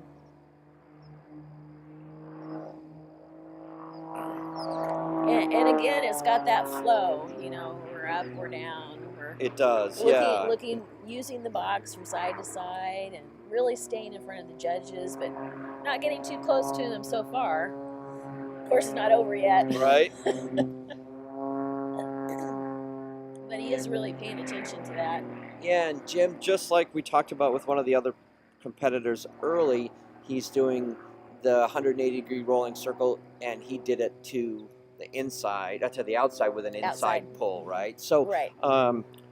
Again, I don't know what the judges are going to think, but I think that was one of the strongest flights so far, and it was crisp, aggressive, it was clean. He might have been just a little bit under-rolled on the maneuver number 5 on the half roll up. I think it was a little bit under-rolled. That's really the only thing that I could see. And as obviously we're getting down in the order of flying, Jim flew number 9, right? So he's had the luxury of watching other pilots fly. Absolutely. Right. That's a great help. It's a big You help. really don't want to be number 1, do you? No, no. It's one time you don't want to be first. Yeah. The wind dummy, right? Yeah, exactly. I have a question for you here, Mike. Gungan Works is asking, what habit should I try to form now as a low-time pilot that will serve me well as a competition aerobatic pilot in the future? Oh, that's a great question. So, I was never smart enough to do it on my own, and I always looked to people that had more experience and were smarter than me. And Clint McHenry he got me in a room when I was a kid, and he's like, Michael, do every maneuver that you can with full aileron deflection, and as precisely and as hard as you can. And he said, and you'll be over or under for quite a bit, but it becomes less and less and less, and you become more and more precise. And that was great advice, right? And I think some of the style that I tried to emulate Leo Loudenslager growing up, right? And that was sort of the inspiration. And now probably a lot of people are looking at Rob Holland and his style of flying, and you choose somebody that you want to emulate. And sort of every time I stepped to the airplane, I had this vision of what Leo would do, and I tried to fly like that, right? And Clint McHenry was a huge inspiration to me, and probably, you know, to Patty Wagstaff. We're all great. Clint was kind of our hero, both as a person and as a pilot, and we tried to emulate being Clint or being Leo, and then again today you look at people like Goody and Rob and Jim and all these guys and Craig and all these amazing pilots, and that to me I think is the thing. You don't ever want to be tentative in the plane, because if you start soft and try to get more aggressive, well, your tendency is to go back to being soft when you get nervous. If you start aggressive, when you get nervous, you'll still stay aggressive, right? And that's what the judge is looking for, is really, really precise starts, precise stops, making the airplane look like it's being flown by a computer almost, right? Yeah, you know, even in general aviation flying, my husband taught me to fly, and we are still married. But yeah, he told me, he says, don't be smooth, just make it happen. Right? Yep. You can work out the smooth later. Exactly. So here's Yuichi in a pits, which is really awesome, starting his freestyle. Well, this will be a loaded question. Why don't we see more biplanes in Unlimited? You know, I think just the complexity of the maneuvers now it's so airplane intensive that it's really hard to get through the sequence in a biplane. Now, when you look at a guy like Yuichi, he's got thousands of hours in the pit special, working out in California and flying this airplane. So you're probably not going to find many pits pilots better than him. So he's going to be able to extract the maximum performance out of the plane, and which is what you need. You need an expert in a plane like this, in this category.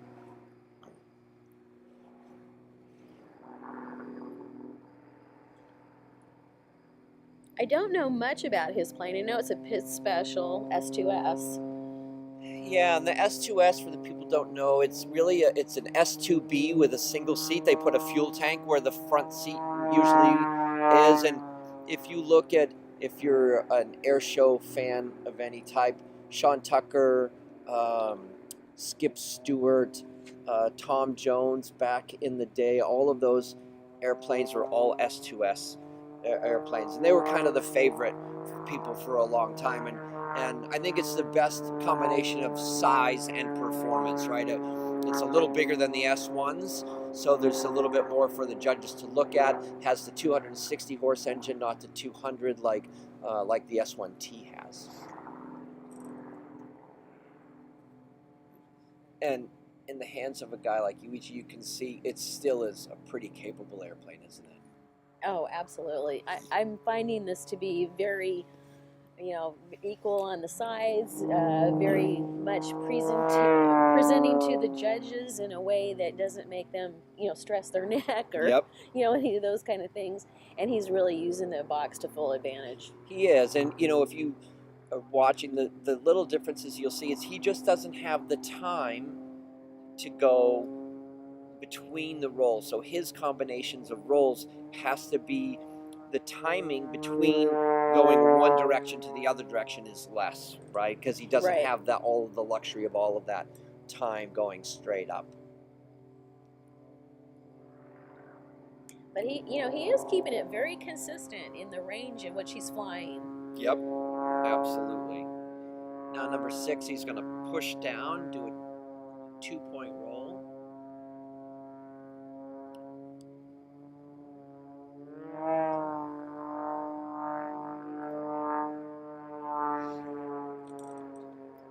Really pretty. Now he's pulling it back around 5/8 of a loop to inverted. You can really see the wind is starting to blow now. This is quite a big maneuver, right? It uses a lot of the box. Absolutely. I think he's using all sides. Yep, for sure. But, he's got it centered so well. He does. That I think he's going to get a pretty good presentation score. Yep. Now he should drive this next maneuver, number 7, all the way up to the edge of the box, which he's doing. He's going to do a 2-point roll. There's the first.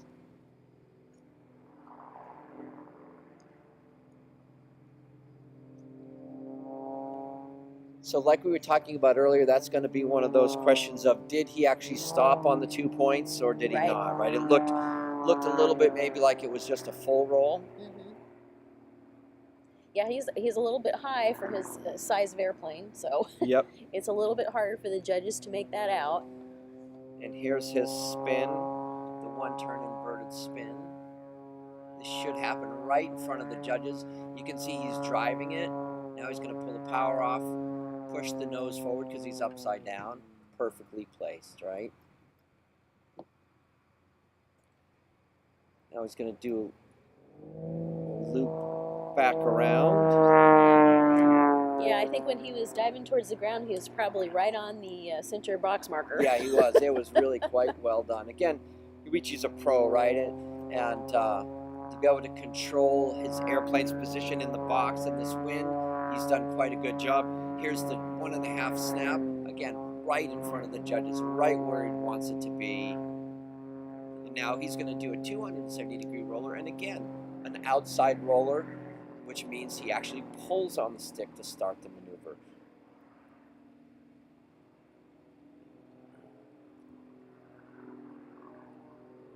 And he'll finish pointed at the judges. You know, I like the speed in which he did that. It didn't feel like he was struggling or wallowing or anything like that.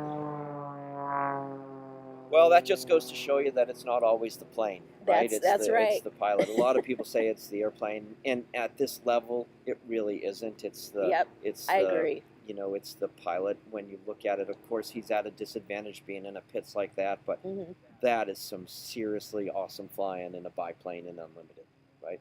Oh, he did an awesome job. I really enjoyed that a lot.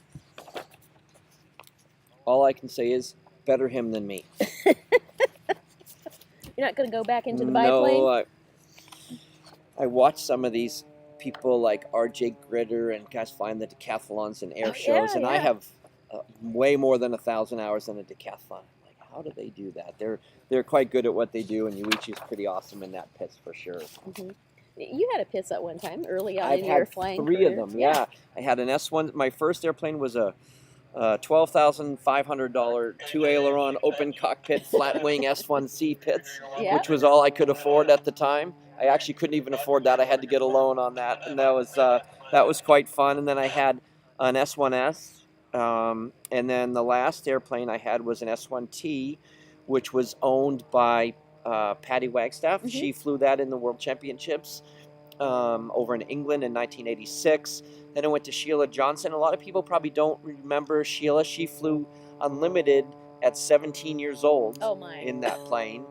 Quite awesome. And I saw, and if people were at Oshkosh and they saw the Delta airplane that was on the ramp and did some flybys at Oshkosh, well, Sheila was at the controls of that Delta jet. Oh, awesome. Yeah, and so saw her now all those years later. And then I got the airplane from Sheila. Wow. That's great. So we have our last competitor in the unlimited category in the freestyle here, AJ Wilder. He's also flying an Extra 330 SC.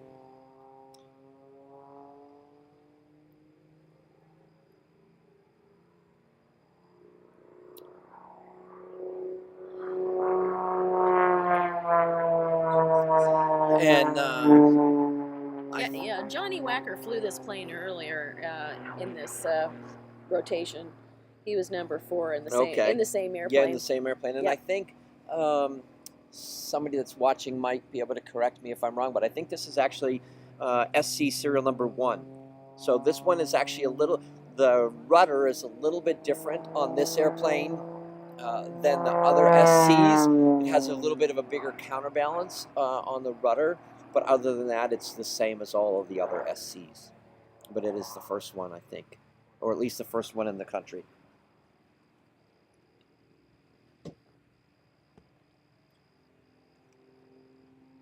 Okay, that's his warm-up figure, so he's going to come around.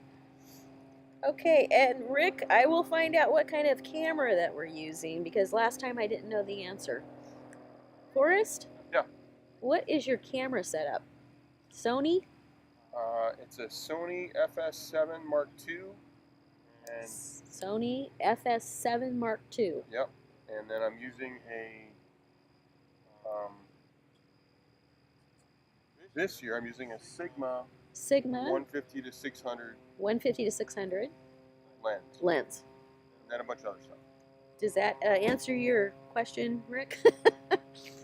I'm not an expert in this field, so I'm just trying to verbatim tell you what Forrest just told me.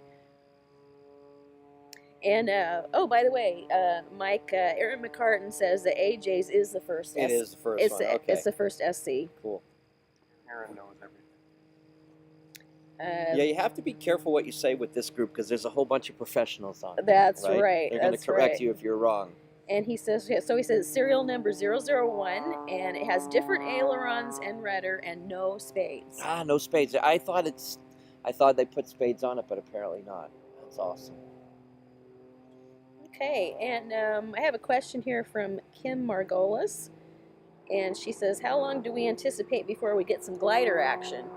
Well, after this unlimited category is finished, we will have the intermediates, and it will be power and gliders. So that will be coming next after the break.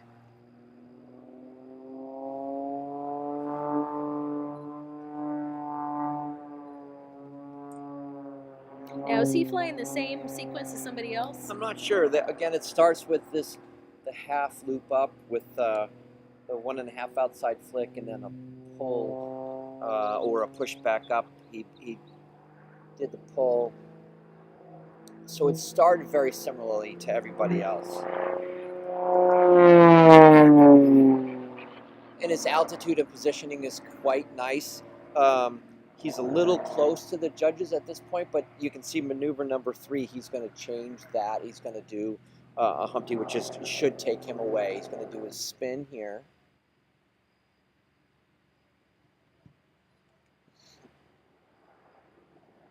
And then there's 1.25. Now he's going to pull away, which is going to put him right in the position where he wants to be for the remainder of the sequence.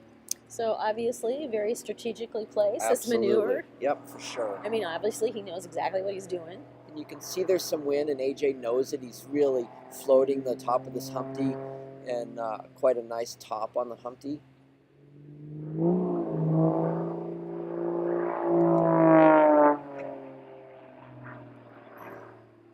Did a super clean 3/4 snap roll or flick roll, as they would say in Europe. At the bottom maneuver number 3 there. Now he's coming across number 4, so he's going to do full inside snap roll. There it is, and then a double roll. Again, quite good.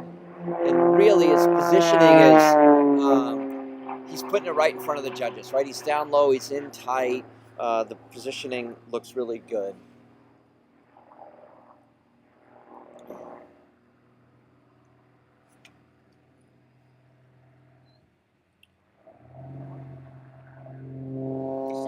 There was that change in power yeah, that you were you can talking hear them about. all doing it right, and so Yep. again, that's just a simple hammerhead, 2 rolls up, 2 rolls down, good.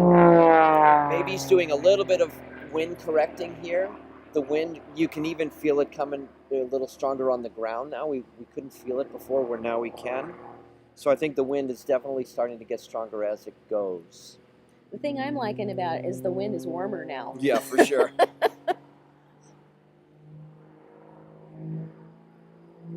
I think I've been shivering for about 2 hours. Yeah, me too.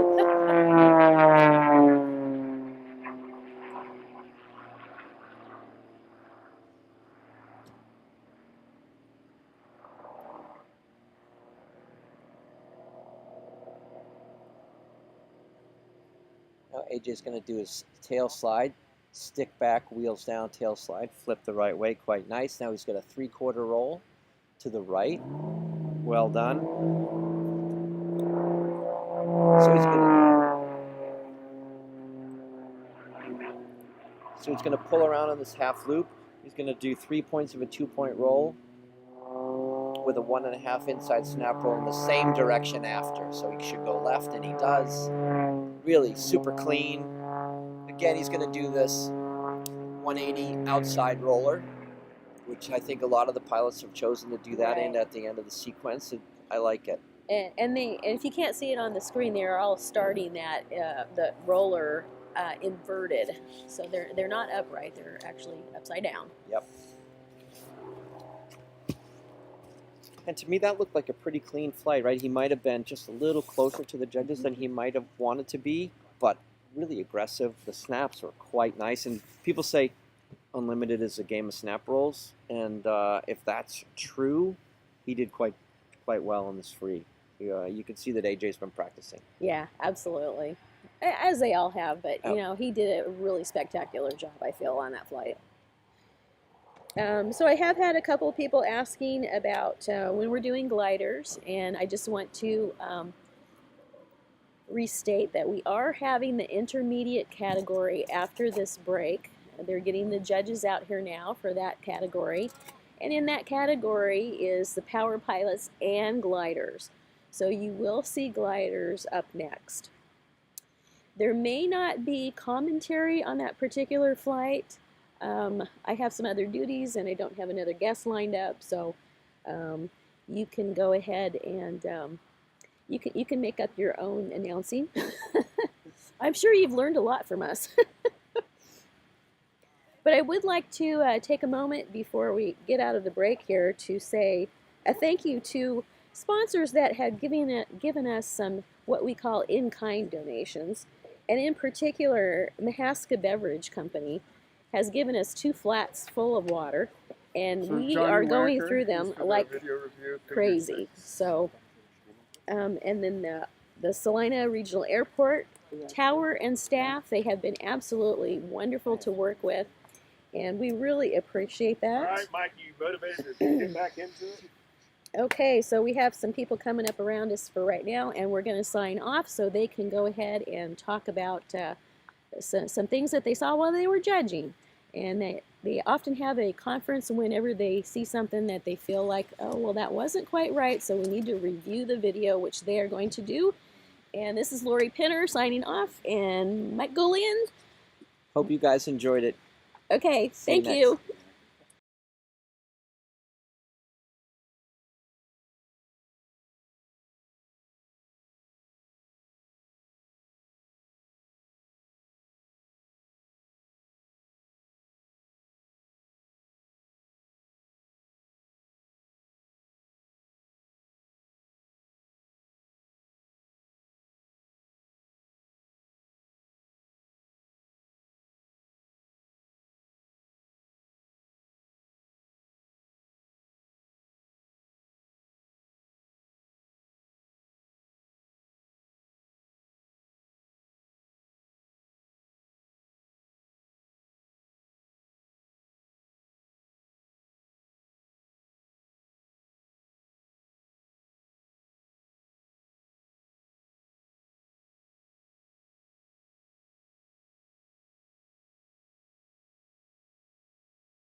Boxers and one play.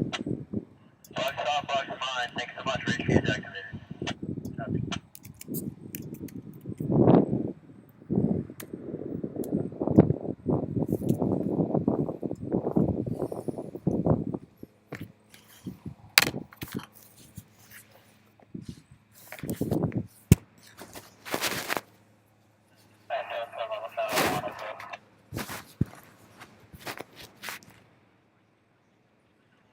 Say again.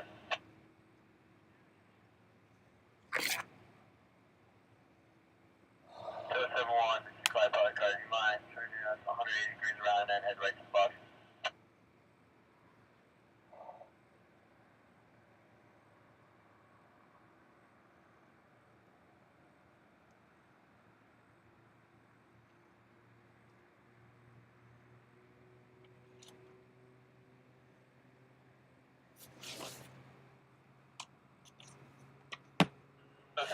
Aerobatic Carter, you on 3? Okay, 7-1 is up now.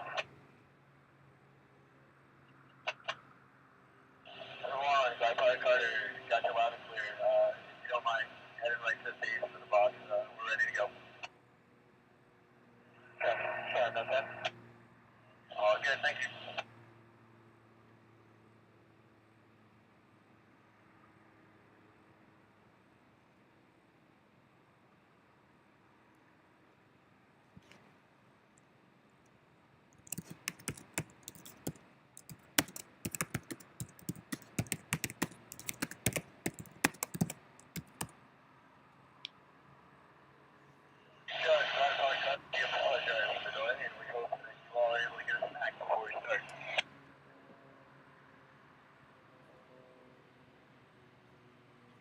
Remember, I'm not a scoring judge, so sucking up to me doesn't help, and the man only has so much gas, so you may want to move it. Love you too, Coach.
job, bud. You're clear back to C-Test. See ya.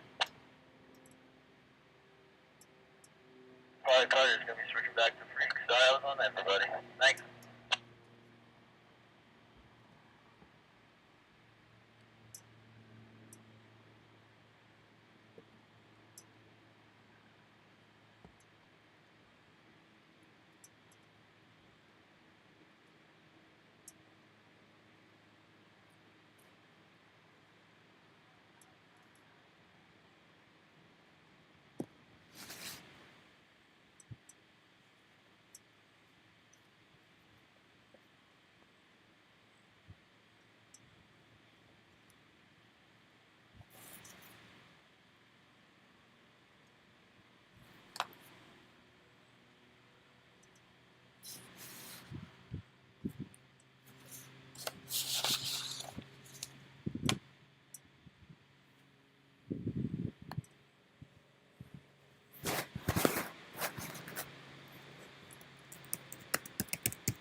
James, keep you up.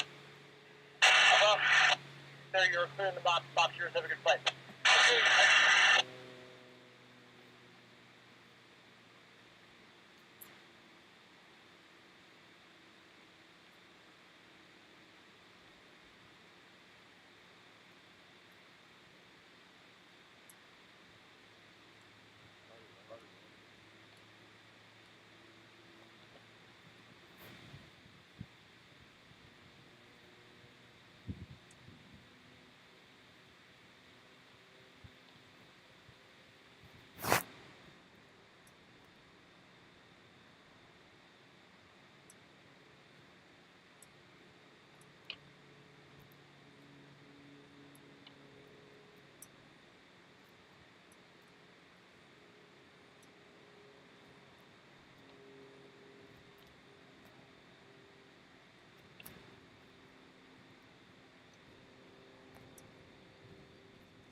Chief, good job. Clear back the tower. See ya.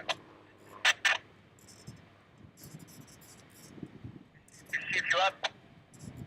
Go for these. Start working your way in. We'll let you in next. Copy, thanks.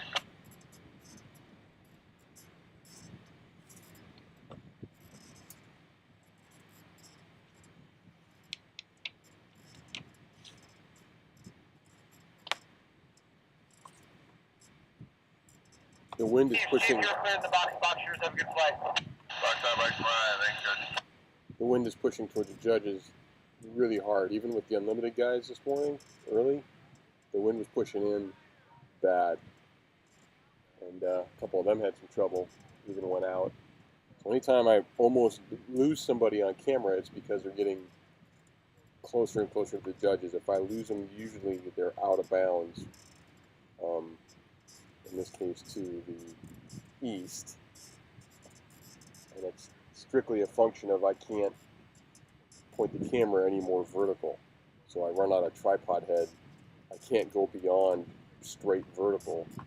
So if I lose them, it's usually because they're beyond vertical for the judges. Which is a bummer, but like it's you know, on the ground right now the wind's pretty much right out of the south and it's substantial. But clearly up at altitude it's pushing toward the judges hard.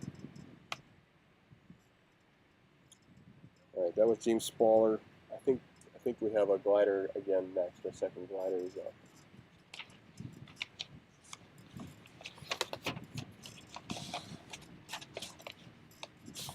Where are you going? Not sure, but we're releasing and we'll head in. So Andrew Deaver is up.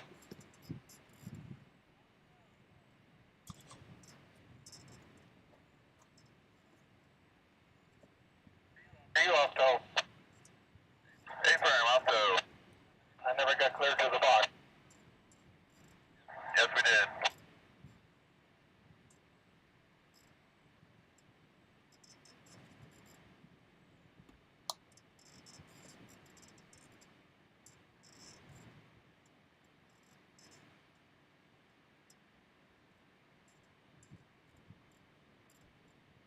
Andrew's got a downward entry.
right, man. Good job. You're clear back to C-Test. See ya.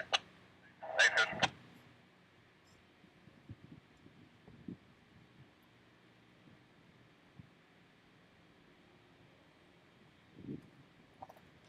All right, so Andrew took a little break. Go. Hey, bud, it's your show. You're the only one up right now. You're clearing the box when you're ready. Let me know when you're inbound so we can look for you. You got it. Sounds good.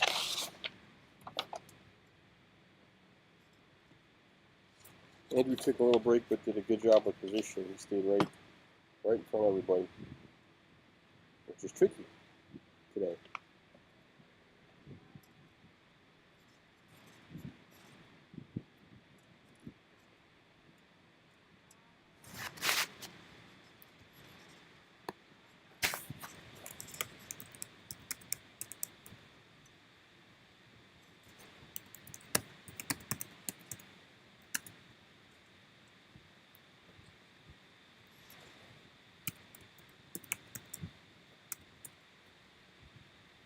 All right, so I think Nathan is up. I just heard him say that he'll be doing a Y-axis entry, so he'll be coming from behind us, it sounds like.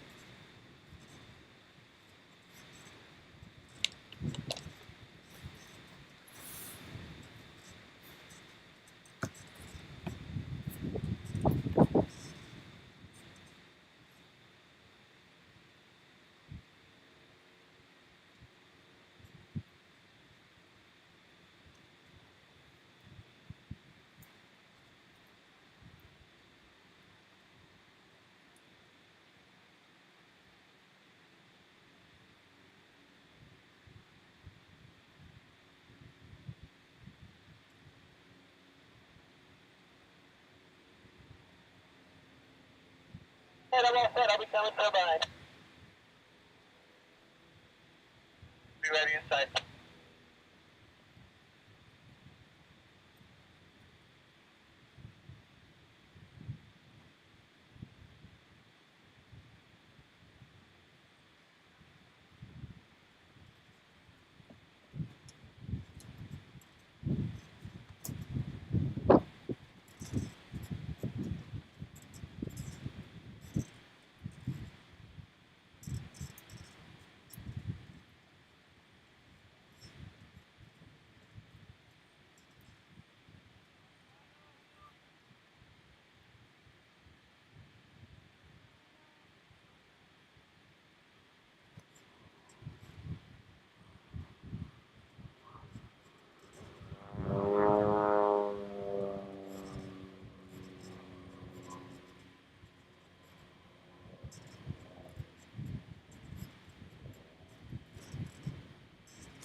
Good job. You're clear back to tower. Have a good. Thanks, man. See ya.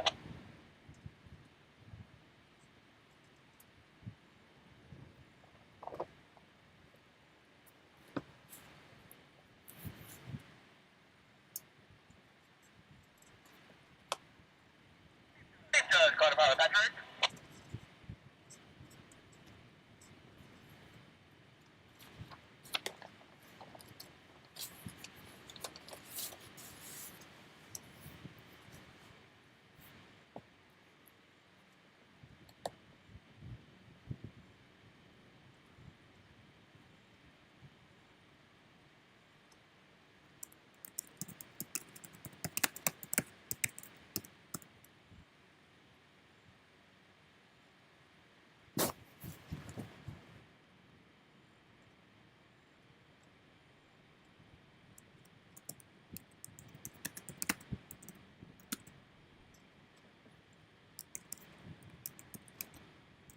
Pat, Chief, you up? Go for that. Pat, you are cleared into the box. The box is yours. Have a wonderful flight. Thanks, Coach. Box is fine. Race stage activated.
Good job, Pat. You're clear back seat. That's you.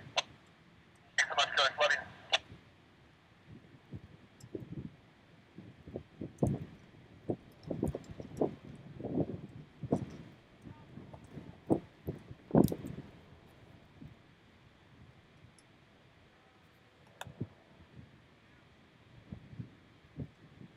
Good, boy. Good. Just checking in. How you doing, buddy boy? Give him about 8 seconds to do paperwork, and then I'll be ready for you.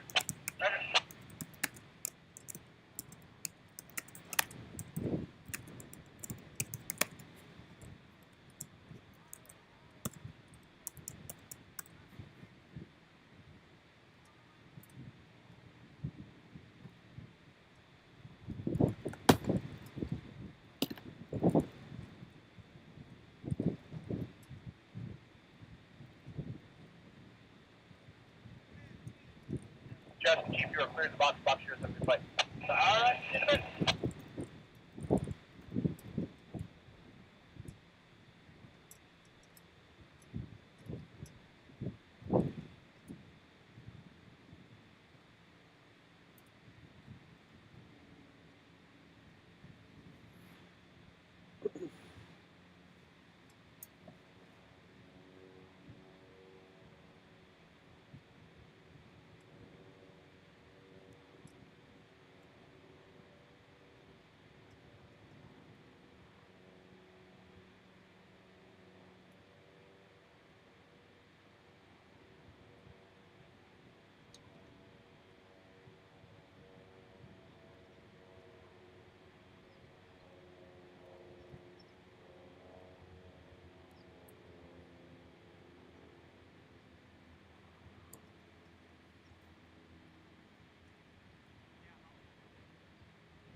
All right, nice presentation from Justin. Stayed at the back of the box most of the time. My focus pull was 959 meters, zoomed in as far as I could zoom in, so he stayed away, and it worked out pretty good for him.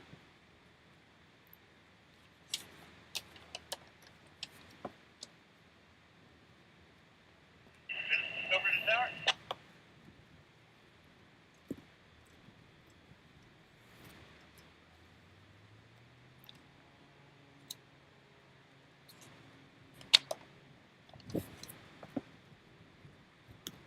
Not sure what's next. Shut.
Hey, Matt, Chief.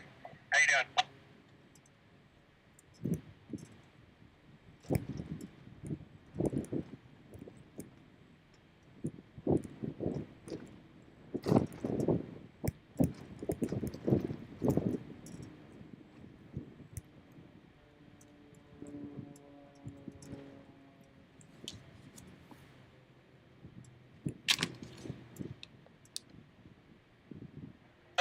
Matt. Fighter pilot Matt, Chief, you are clear in the box. Boxers, have a good flight. Matthew Hamilton was up. Box is fine, thank you very much. Give me a call about a half mile out. Judges are taking a flight break.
Wow.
Matt, that was a very interesting maneuver. Thank you. Do not blame that on me. You're clear back to CTAP. Thank you, buddy. Good job. Still your fault. Pushing the CTAP.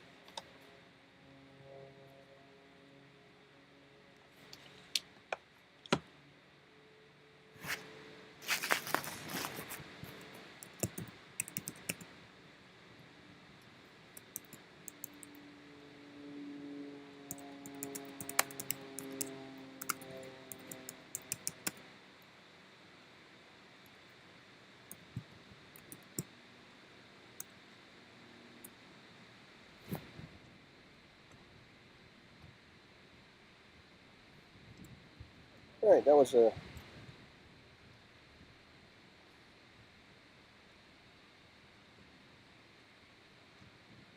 tough hammerhead you had to try and pull off there.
use caution. There's a whole flock of birds, looks like on the northeast corner of the box.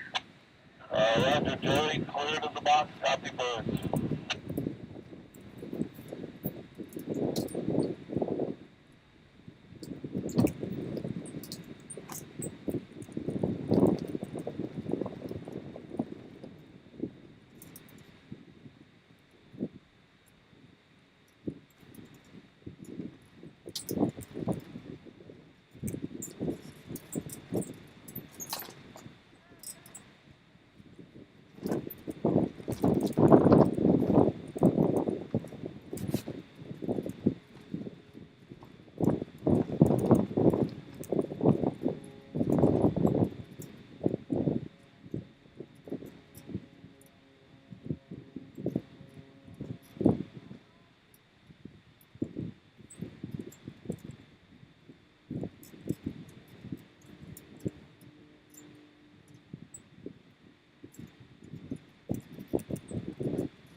Okay, Chief, good job, man.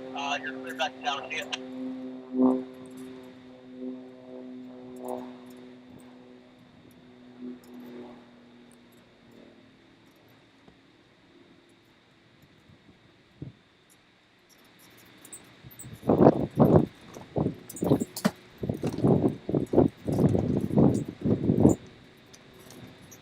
Atlanta Tower, SG1 Charlie Golf, right? That one, runway 17.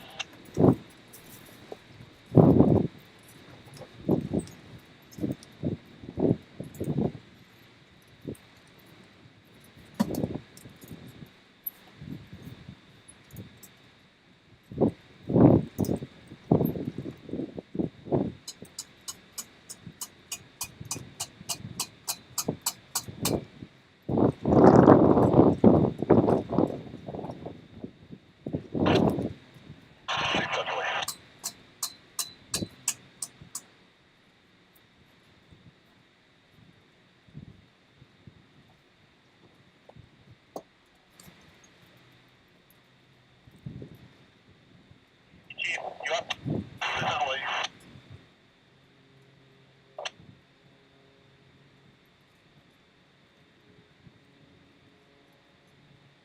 Alright, sir, when you get to primary, you are clear to bottom top of your question.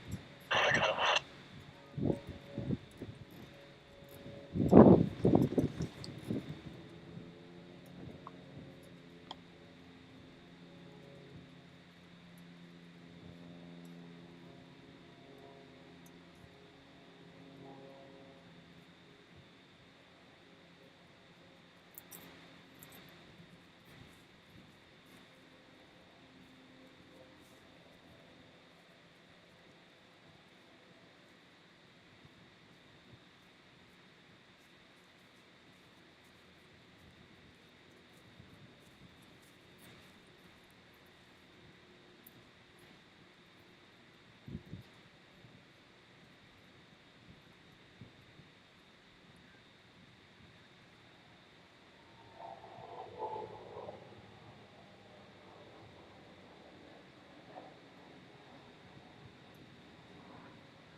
John, so you're clear on the box side? No, I'm good. Thanks, bye.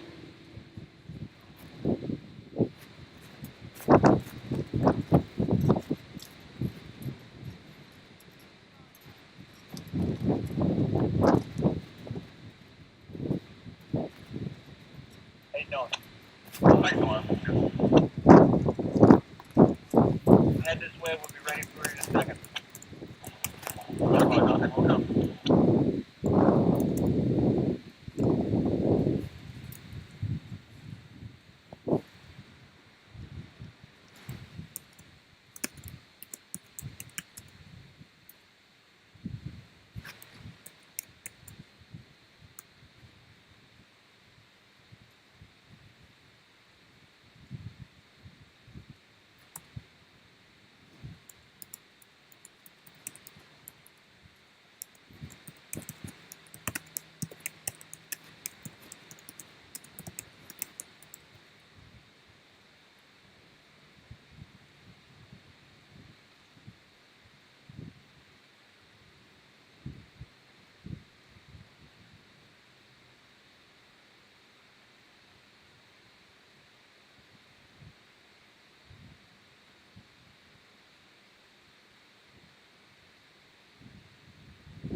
We can start it right there. I think you can go to the box here as a good play.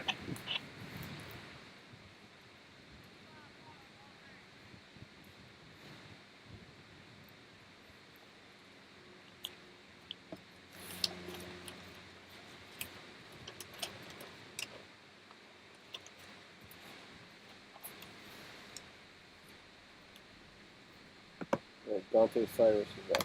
Glider.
Job done. You're clear back to CW. Clear back to CW.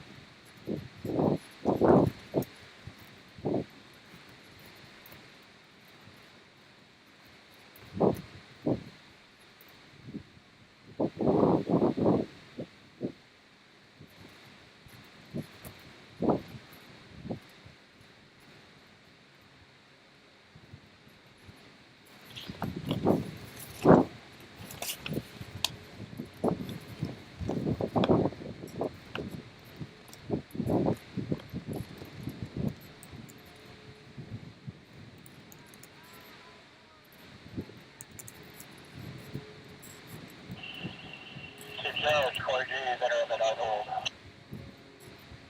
Roger, Corey. Head to primary. I'll call you in a second. Roger.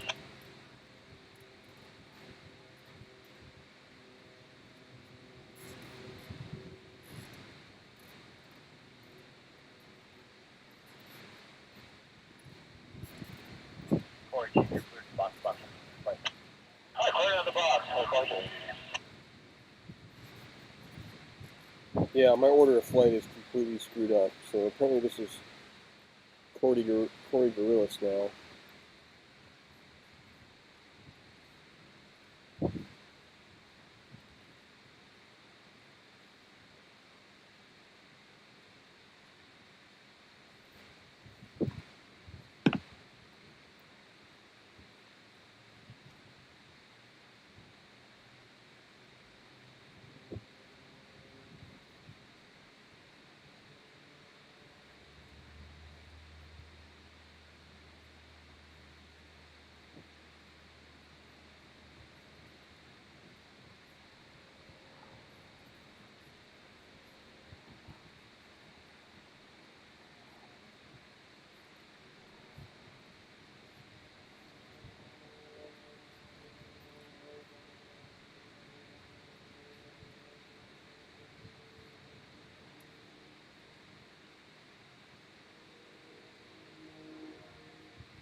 Copy.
job, man. Have a good respect that.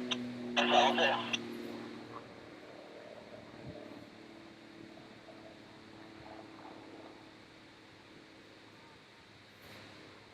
Yeah, sure. Go right up, Pilot Bella. Yo. As close as you can. I'll be putting you in a second. Hey, Bob, will do.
Yeah, sorry everybody. My power to order a flight is not right. I didn't get the word that something had changed, so. Pilot Bella, Chief, you are cleared in the box, and box yours. Have a wonderful flight. Pilot Bella, the box is not, the box is mine. Thank you. Raise stage activated. Isabella Gentile is the top. Last airplane for intermediate today. Last pilot.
Wind 2000.